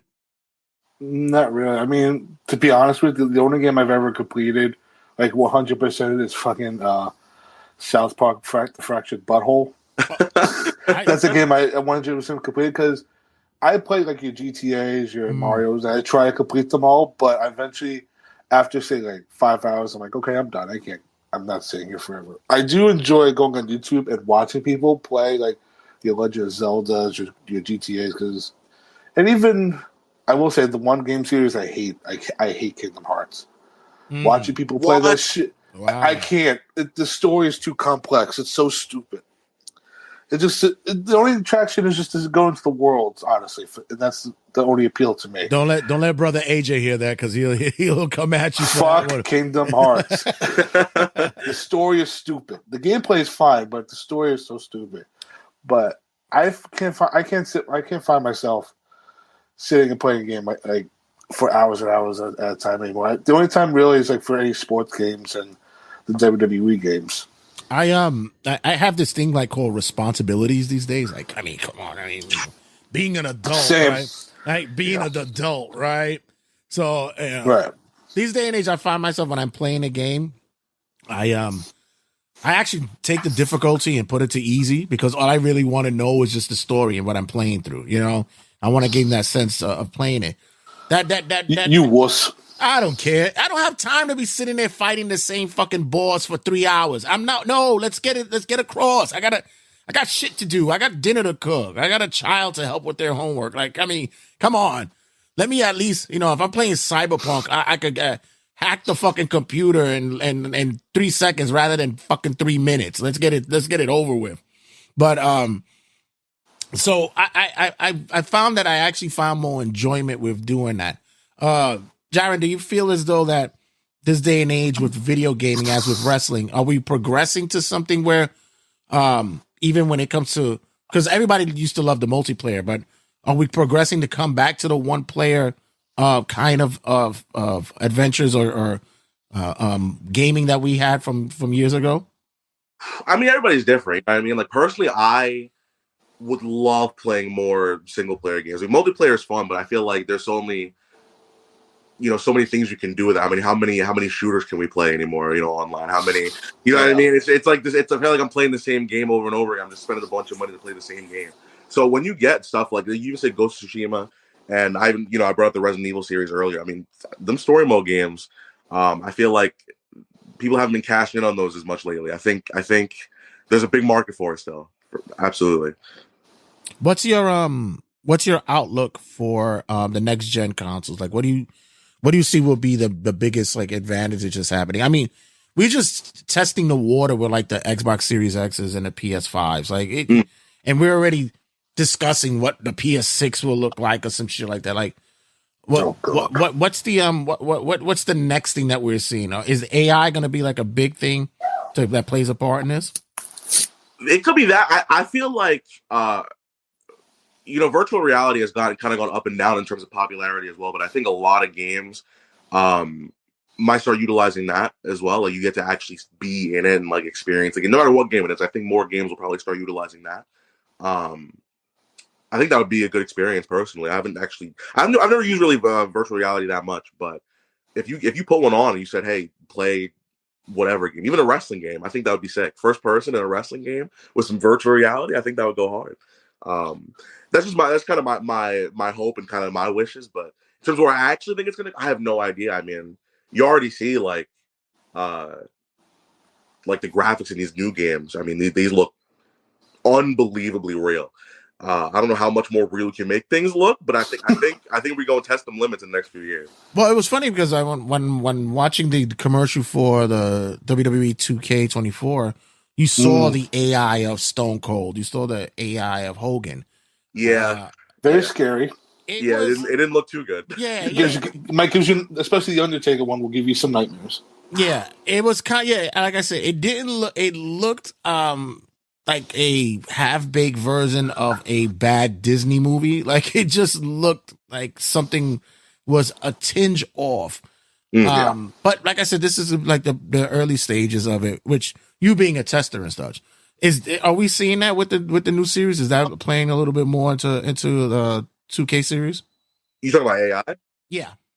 No, I mean I think they just tried to make the Commercial? the trailer seemed like those wrestlers were actually doing it rather than like the. Yeah, I think that was more of a commercial thing. I don't. God. Yeah, I mean, the experience that I had playing it, it's not too much AI kind of involved. I mean, the trailer though, I get the fear from the trailer. Yeah, the Hogan and Austin one for me, those looked unbelievable. Oh my God, that looked more like a nightmare than a dream for anybody to get. It was horrific. Even an AI version, Hogan had more hair than he does in real life. He looked like a legit hot dog. He looked like he did. Yeah. He looked like a hot dog. Looked like a hot dog. Jarren, how did you get into testing? So, well, I mean, obviously, the content that I do and everything, I've been fortunate enough just for 2K to kind of have a relationship with me and just a lot of other YouTubers that play the game. I've been doing, wrestling game videos for, I think like 10 years now, or at least like 7, 8 years. So I think just the more and more that my numbers have gone up over the years, the more they kind of started to, recognize me and fly me and a bunch of other YouTubers out as well to start playing these games. I think that's the thing I appreciate about 2K is that they take our feedback very seriously, because we're the ones. I mean, we're free advertisement for these games every single year. You know what I mean? So I think if we're not satisfied, then there's a serious problem. So I think they want to take as many creators' opinions possible and use that to improve the game and having conversations about what can be improved upon. Because I feel like in any video game fan base, there's just a bunch of people that just like want everything. You can't have everything, but especially because I'm not a game developer, I can't sit here and tell you how to make something better. But I can give my feedback on just what I think should be improved upon and stuff like that. And I think that that's what they fly us out for, is to just kind of say, hey, play this. Is there anything wrong? Are you seeing something that we're not seeing? But yeah, I was actually just in Tampa last week. Was the Rumble last week? Yeah, I think. Yeah, we're a week removed. Oh yeah, 1 week today. Or yesterday. And yeah, man. I got to play with a very small build. I think I'm going to be able to play with a full build a little later on in the month. But yeah, I mean, everything's been good so far in terms of that. But just to go back to the original question, I actually got contacted because they saw my TikTok page. They saw me posting the 2K clips on TikTok, and I told them everything else that I was doing, like with YouTube and Twitch, and they were like, "Oh!" And then that's when they started kind of really getting involved with me. So yeah. What was the because you said you've been streaming and reviewing and playing games for wrestling on YouTube for some time. What was the first wrestling game that you were streaming and playing first? Well, I've been playing wrestling video games, since like SmackDown vs. Raw 2008. I think that was my first one, and I've gone back and played a couple of the older ones too. But when I first started actually making the content, I want to say 2K15. W2K15 was my first one. Mm-hmm. Yeah, and I've been going hard with it. I've been going every day, almost every day now for all those years, 7-something years. So it's a lot of work, but it's paid off. It's paid off. It has to be, because were you able to be one of those early on to jump on the streaming the wrestling games at that time? Well, streaming, no. I feel like a lot of people were doing like the whole gameplay stuff that I was doing originally, but no, I didn't really get into streaming. I want to say until maybe like 2019, 2020. I was very late on that. Yeah, I wish I had gotten on that train earlier. I used to literally record my videos through the Twitch app on Xbox, and then I would upload those videos to YouTube. That's literally how I recorded, because I never way to record it myself. But yeah, in terms of actually like trying to get like streaming numbers up, no, I was a late bloomer on that one. Yeah, I always tell people I may be late to the party, but when I get there, I turn it up. I always turn up. Mike, you have any questions for him? Yeah, I was gonna say, because the first time I was introduced to you was during a heel turn, and there's a funny story about that, but we'll get into that later if you want. Sure. But when I started seeing your content and I started noticing that you were at the 2K events, I was like, oh shit, like that's really impressive. Because I assume they reach out to you, they give you an email, they like, as far as like travel and that stuff, like that's all on you, right? Or is it all pay expenses? No, they hook it up. They hook it up with the flight, the hotel, even like the Uber vouchers to get to the airport and stuff like that. No, they hook it up. I'm very fortunate. And you were able to go to the Rumble too because it was 2K? Yeah. They got us tickets to the event. I think I went last year to the Rumble in San Antonio. They had us in a press box. This year was on the floor, which is pretty cool. So we got the hookup this year. Yeah, and for anybody that's listening to this now, there's content going on your channel as of now, right? Oh yeah, footage you captured. Yep, I'm doing an every other day schedule now, but I got a couple more 2K24 videos still in the vault that are coming out in the next couple of days. So when it comes to this year's game, is there anything you can tell us that what was your first impressions? So again, I had a very, very small build for the Tampa event. I got to play the ambulance match. They added an ambulance match in the game. The new backstage brawl that they had, and we got to play a little Royal Rumble too. It feels a lot smoother. Like I think they have added, and just from the stuff that I know that's going to be in the full build of the game, like they had a special guest referee back and everything, and a casket match, and the showcase mode with all the old WrestleMania matches in it. Just for me playing what I did play, it feels a lot smoother, a lot more new additions into the game. Like they have like the trading blows mini game where like instead of like they used to have chain wrestling where I think if you lock up at the same time, you get to do different holds going back and forth. But now they have the little trading blows thing where you can literally go like the yeah boo punch back thing. That's very cool. Blood, like it's first of all, you get gushing blood when somebody gets busted open now, which is awesome. And then if they go face down on the mat, it stains the mat. Like you literally get blood stains on the canvas, which I think is awesome. So just little things like that, and that's what I love about the games. It's like the little like tweaks just to make things better. Because I feel like the way that things are and haven't necessarily been bad. I think because whenever a new game comes out, people expect it to look different every year. You know what I mean? Like they expect it to be a completely new graphics wise. And I never really cared about that, but just the little tweaks and the little things to, improve upon. Because there's a lot of flaws in, previous games as well. But from what I played, it's looking pretty good. I'm very excited to play the full build of it. I think we can honestly say 20 was probably the worst one they did so far. So, I mean, listen, I had to play that game for 2.5 years on the channel. Because they didn't make a 2K21. It was so bad that they skipped 2K21 and they went to 2K22. But what I'm trying to think, is it I think it might be the worst performance-wise. I just think that the chaotic nature of it kind of made it a little entertaining. So I have a little bit of a soft spot for 2K20. But yeah, if you call it the worst, I wouldn't disagree with you. I wouldn't disagree with you at all. Well, actually, the worst was the Switch version. What was it of 19? Was it? Oh, 2K18. Oh, 18, yeah, 18. Oh my God! I begged Nintendo to give me my money back. I was livid.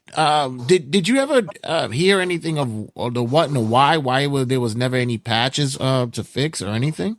No, so I honestly got involved with 2K during the 2K20 era. I didn't really do anything with them for 18 and 19, but I have seen exactly what you're talking about. I've seen Nintendo Switch 2K18 gameplay. I don't even know why the hell they released that game. It was not done. It was not ready. And that's why I don't think they made another one for the Nintendo Switch since then. My friend purchased it, and he said because he thought it was going to be cheaper and more better than the PS version and the Xbox. He couldn't stop bitching to me for months. Oh, he couldn't get a refund. He was screwed. Yeah, I bashed him on Twitter. I was livid. I couldn't get it. I was like, how could you do this to the people? This is ridiculous. How could you do this? The other thing that I've often admired, but I'm just upset that we don't get to see it on consoles so much, is the modding. The modding is just exceptional when you see it on PCs. And they have opened the door a little bit more when it comes to the creator wrestlers and such like that, where the mods have been sliding in a little bit more. Are we going to see that on 2K24 this year, where they're still going to allow a little bit of that? I mean, I hope so. I think they did something, I want to say maybe like 2-3 months ago, where they completely blocked certain mods off of the game, right, which people got very, very upset about, myself included, because I mean, there's a lot of things that I mean, these modders work hard. I mean, a lot of modders on the games. I mean, you really only see it on PC, but they work incredibly hard to do what they do. And I think them getting cut off by 2K was kind of a shady move. But I do think they're open to ideas, and I think maybe they'll eventually. My hope is that they'll reach out and kind of have a relationship with certain people who do mod the game to kind of get tips from them and advice on just maybe what they can do to kind of improve on the game, so that way maybe modding won't be necessary for certain things. But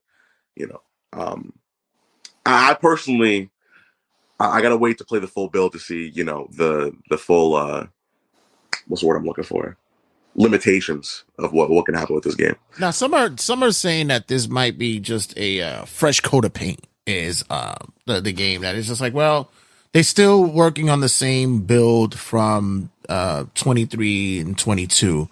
Are we seeing a revamp here? Are we seeing a not say a different coat of paint, but actually some kind of next innovation in the gameplay here? So yeah, I feel like when 2K22 came out, that was kind of just like the floor for what they wanted to do with the new revamped kind of engine for the game. So you've seen 23. I mean, it was just 22, but improved upon. This year, I mean, they took everything from previous years and they improved upon that. And I think they're just going to keep building and building every year. Like you see now the new additions of the ramp camera. Like you can literally switch the camera angle to be facing the ramp. You can literally go into spectator mode. So if you're not playing the game, you're just watching them like fight. You can literally like free cam and just kind of move the camera around to follow everybody that's that's competing with. So I think you're just going to see more improvements rather than just like a complete overhaul. I mean, at least for now, you're gonna see them building and building and building just with new features and new improvements to the game, because I think they have a bunch of ideas. But things just take time. So I think we're going to see more and more just as the years go on. Yeah. What's been the your favorite area of 2K24 so far? Something that maybe they've revamped, or something that you've enjoyed playing before and now they've actually took it up another notch. Like what area have you've been focusing on? I think the animations are a lot smoother. That's kind of been my favorite thing about it. I think there was a lot of times, in the last couple of games, I mean, every year, where, you try to do a move and either you just completely miss, unnecessarily, right, or it just kind of like looks sloppy, or just, there's a whole bunch of things that aren't really taken into consideration. But now I think things are a little more realistic. Like say, for example, this year, if you are in like a multi-man match and there's two people on the outside of the ring, and you're on the inside and you're going to dive to the outside, both people get knocked down, or everything knocked down, rather than like, one person or nobody falling down. It's like little things like that. I think the realism is a lot more prevalent there, which I can't wait to see stuff that I haven't even experienced yet, as the game comes out, just because I feel like I haven't even scratched the surface yet with the gameplay that I've done so far. Well, clearly the bastard game part mode in which that people have their love hate, but more hate for, is the My Faction. Are they doing anything there to ramp that up? So so I do believe that they're still doing My Faction this year. I think the problem that people, because I don't play it. I literally have never once even loaded it. I think I did maybe one time, because they had like a special like John Cena action figure character you were able to use. I remember that. If you went to Walmart or something. Yeah. That's literally the only time I played it. I have no idea how it works. I do not even touch that mode. However, I do think that they know that people kind of weren't incentivized to play it last year. So I'm hearing things about, you being able to get rewarded for playing it more, in other modes of the game than just My Faction. Which I hope so, because there's a lot of characters in there. My hope is that you can unlock characters that are specifically for My Faction and use them in other modes. Yeah, that was a big problem for the last couple of years. Is like, you play My Faction, you get these attires that you can't use outside of My Faction. I think that's kind of lame, personally. So hopefully they fix it. I wasn't able to play My Faction at the event, But if they do stuff like that, I mean, that gives everybody an incentive to actually play it. You know what I mean? If you get to, be rewarded in other modes with it. So we saw the progression from the year prior to last year of my GM. They opened it up a little bit more of my GM. Anything that we say could be worked under that they cleared up under the hood for my GM. So from what I've seen, I think that they've added a lot more shows. I think they're teasing an ECW show to have on my GM. I believe that I don't quote me on that, but I believe I saw something about that in kind of the tease that they were doing for it. Right. But yeah, I think every mode definitely got improved on at least a little bit this year. I mean, I think, and even as the year goes on, you're going to see, more updates. I feel like that's what's happened the last few years. It's been okay. Well, we released the game. I get feedback from the creators. Now we're getting feedback from the regular community, and then stuff that they feel like they can tweak or needs to be tweaked, they'll do that, as time goes on. But I think my GM specifically, I'm excited to play that because I think they added a lot more in with this year. Yeah, let me ask you, because when it comes to the game modes, the WWE 2K always offers your story modes, your career, my career, all that type of stuff. My universe continues to stay. Which modes do you usually play the most out of, like when you go into 2K? Well, online mode is my thing. You know what I mean? I'm an online. Yeah, I will get into that later. But as far as like my GM and universe, like, do you usually play with that the most? Well, yeah, no, universe mode for sure. Yeah, I have a whole other universe mode series that I do with the wrestlers in the game, and this year was kind of annoying because there were certain things that were kind of overlooked. Like you were able to, they have cutscenes now in universe mode, so you can like set up like rivalry actions and like cutscenes. But it was very flawed. Like you couldn't choose some people that would be involved in the cutscene. It would just be like random people, and it would make no sense to whatever story you were trying to tell. I believe that got fixed this year. I'm going to be playing the full build later on, but yeah, they talked of a big game now about we're not overhauled, but we've improved on everything. So fingers crossed on that one. Universe mode is a big deal for me. Hopefully, they do stuff with it. And what's your thoughts on the 2K Showcase mode and the My Career stuff? Because I think, for me, growing up, a lot of the Road to WrestleMania stuff, with the creativity where you have a chosen superstar, you take them to like 6 months to WrestleMania. That showed a lot of craziness, because especially like when you think back to like SVR 09, you had The Undertaker's Road to WrestleMania, and you're making Finlay and Santino zombies, like that craziness going on. Like, what's your take on the whole story mode type of stuff and My Career? Yeah, so what I've liked that they've done for the last couple of years, because before with the whole My Career stuff, it was just kind of, you had a couple of cutscenes in the beginning, and then once you get to a certain point, it's like, all right, well, we kind of just repeat the same thing over and over again. But now it's like an actual beginning to end of a story, and it's kind of similar to Road to WrestleMania, because most of the storylines that they have end at WrestleMania or like SummerSlam or whatever. But no, I think that the last couple of story mode, My Career things, that they've been very good. It's gotten mixed reviews. I personally really like it. I'm excited to see what it is this year. I haven't even been able to play that one yet. But yeah, every year for the My Rise, they do a men's and women's one now. Mm-hmm. They've been good. They've been good. I have no complaints about it. What's your? I think the no, go ahead, Mike. Go ahead. Sorry, I was gonna say for like the My Rise, the career one, I would say for 22, like you said, there's certain cutscenes, but then once you completed all of them, there's pretty much nothing after that. It was like, oh, now it's either you could play again or a higher difficulty or just retire. Sure. I think with last year, at least they actually gave us an ending to most of, to both of them. Actually, you either ended at SummerSlam or WrestleMania. Sure. But for your content, you do a lot of online stuff. Why is it always online stuff? Like, what's the appeal? So I'm a competitive player. You know what I mean? Like I go very hard when I play. It's just fun because I feel like there's only so many times you can play against the computer. Because I feel like the computer has the same patterns every single time. You know what I mean? Like, buddy, you play a computer and it's like, okay, well, after this many moves, he's probably going to reverse, or they're going to act like this, or they're going to do that. When you play an actual person, it's you have to work way harder. It's a lot more competitive to win a match And it's always fun to feel like you're better at the game than other people. You know what I mean? So I've been doing online mode for a long time, and I'm a very competitive person.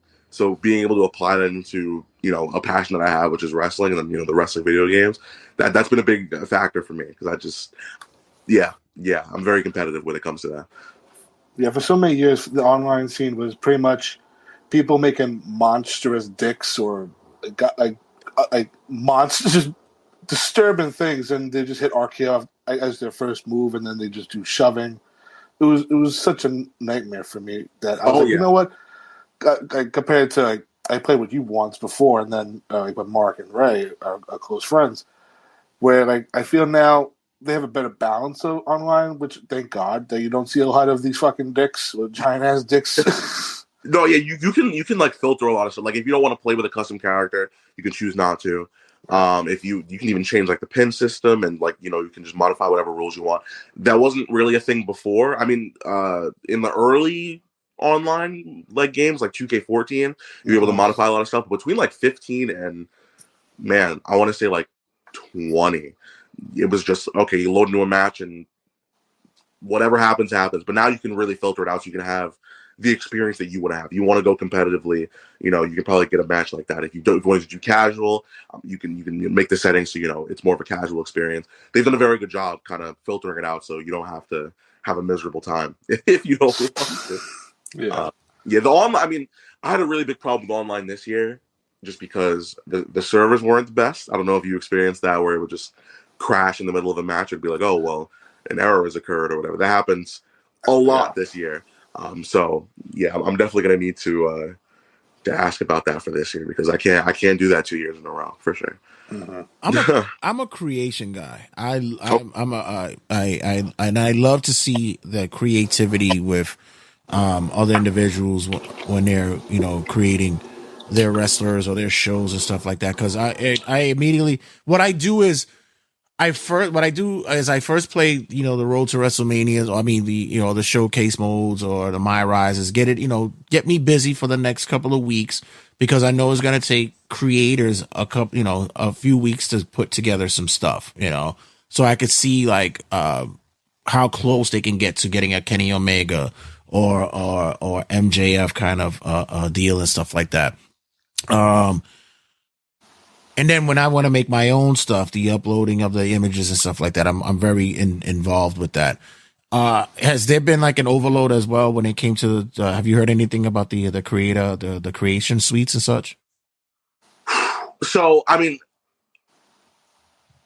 I think every year they add more things, which I feel like is good for the game. I feel like they don't really take stuff out in terms of the creation suites.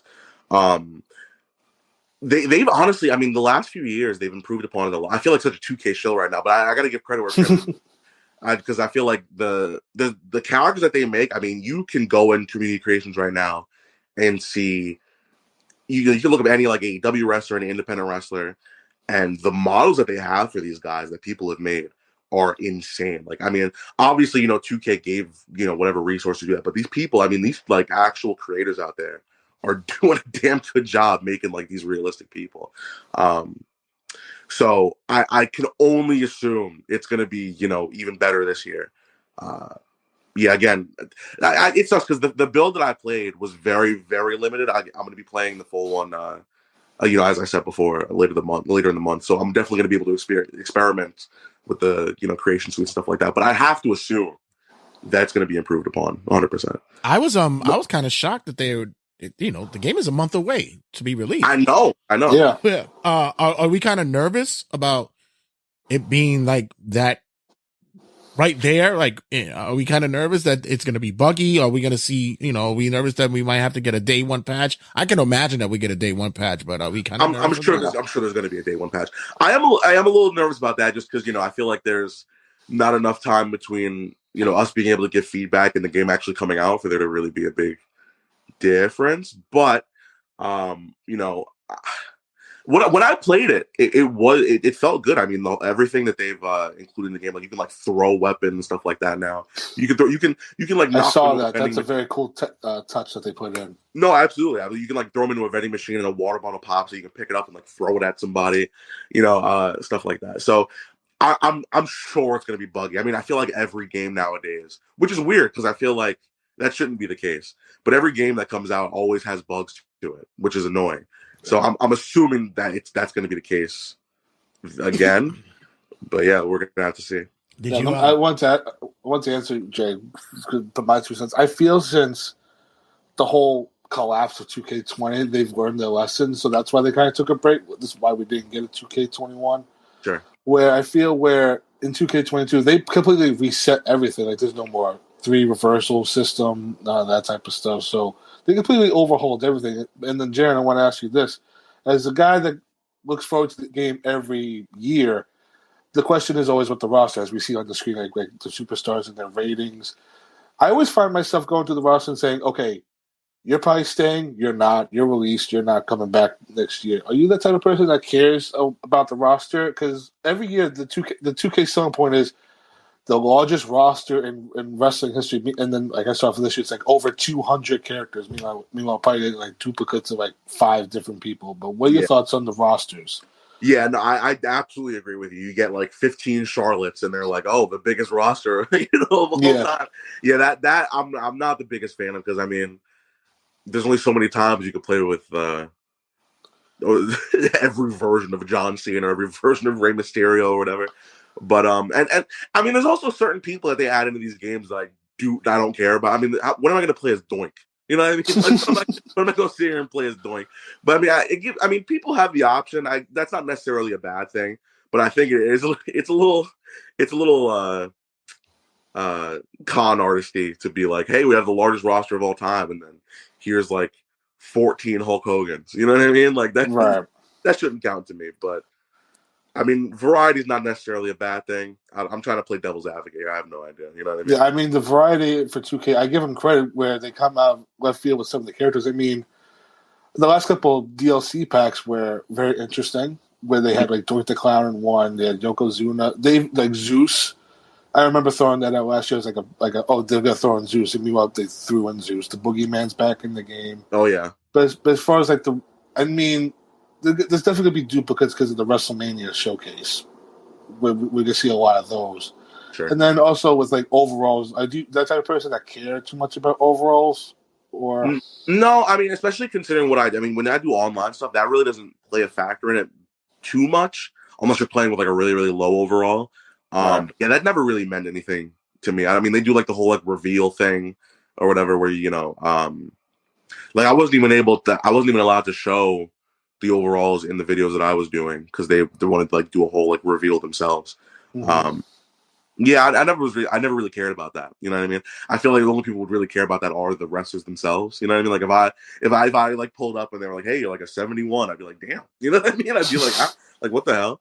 But yeah, that was never really too big of a deal for me. And the last thing on the roster thing. Sorry, Jay, I just wanted to bring this up with that. As far like because every year we get this game. Do you think we should get like updated attires? Because I mean, when the game releases, like last year we had Tommaso Ciampa and like Miz like tag team gear. Meanwhile, like I understand we could like edit and create our own thing, but wouldn't it be better if 2K along with updates just update everybody's attire? That'd be awesome. I mean, that's even. I mean, they feel like they released Bad Bunny like a separate attire for like $10 last year. That was ridiculous to me.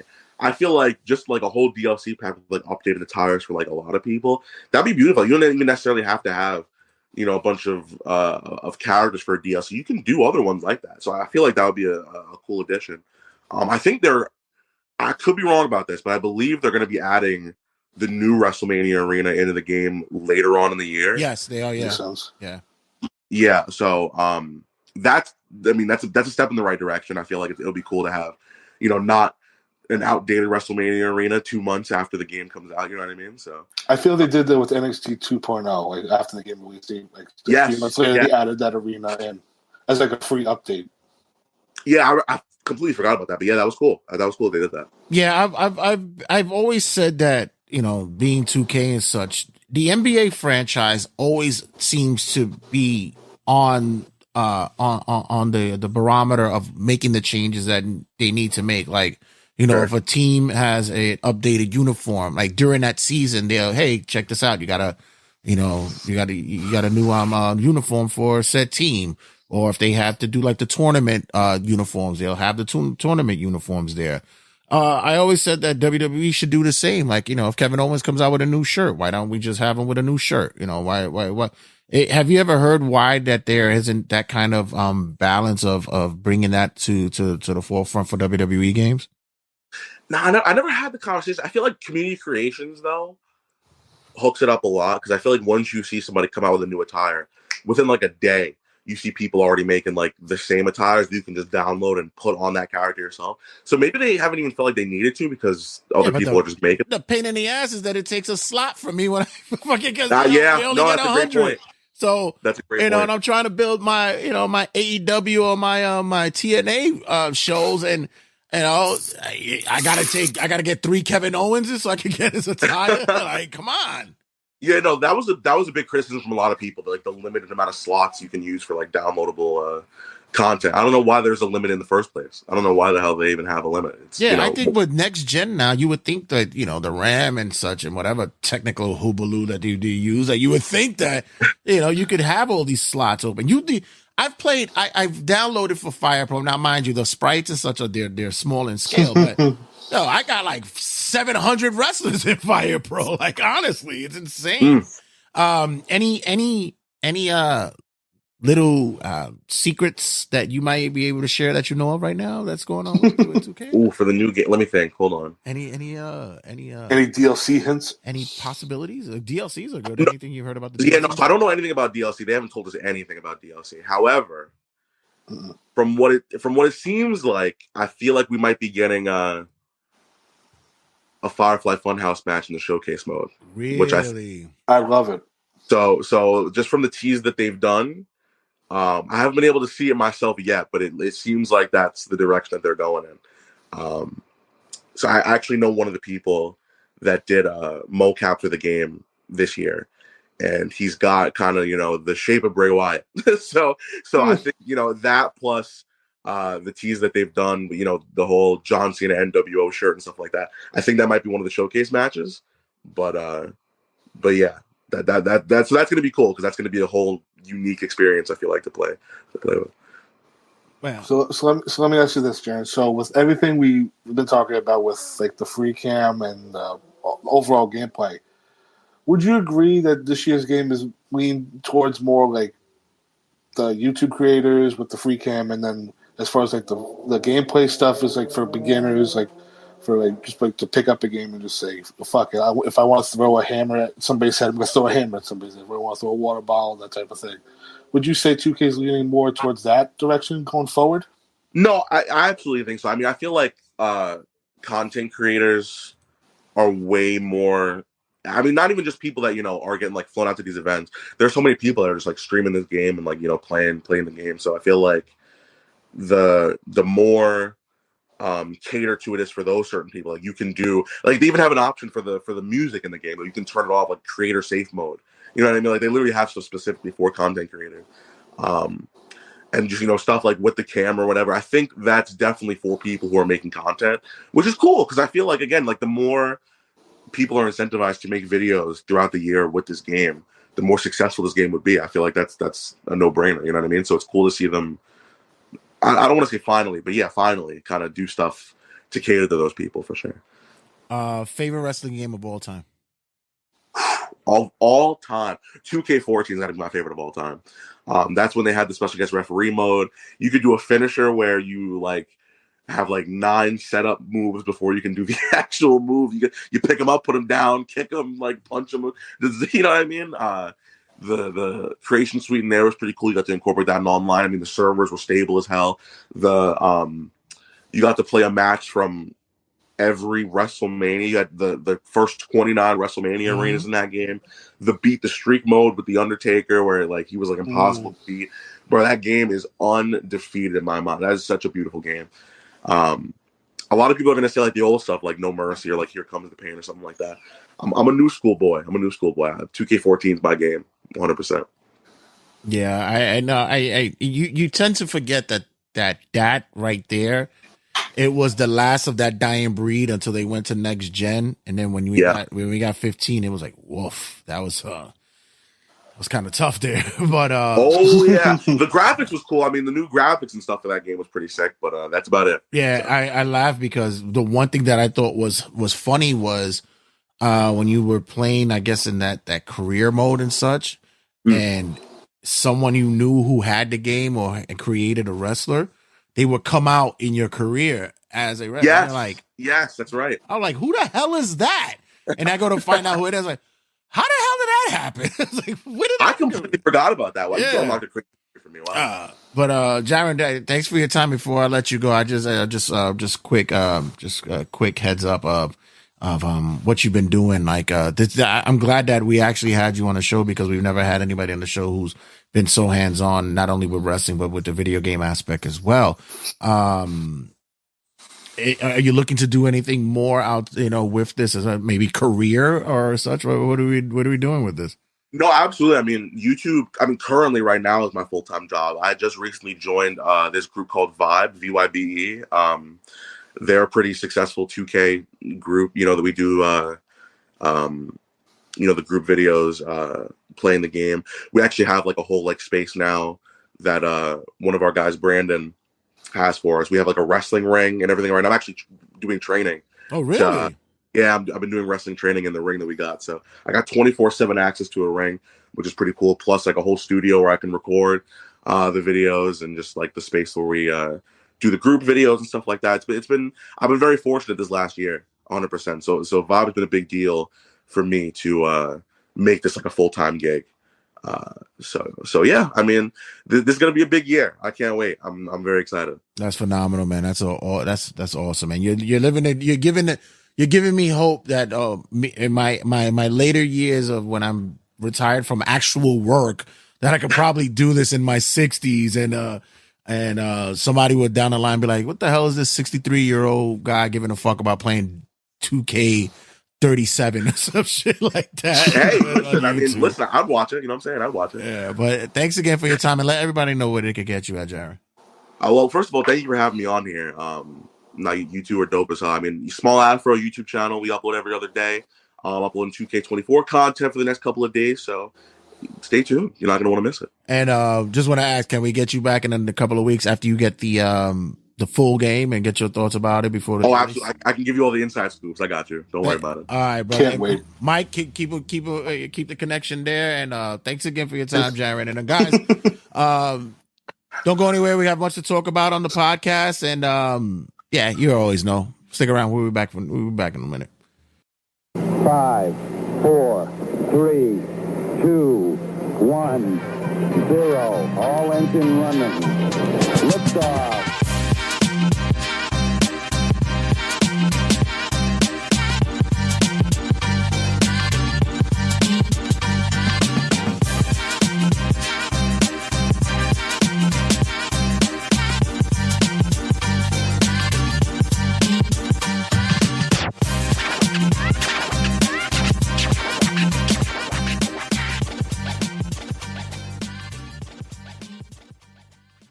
Turnbuckle Tabloid.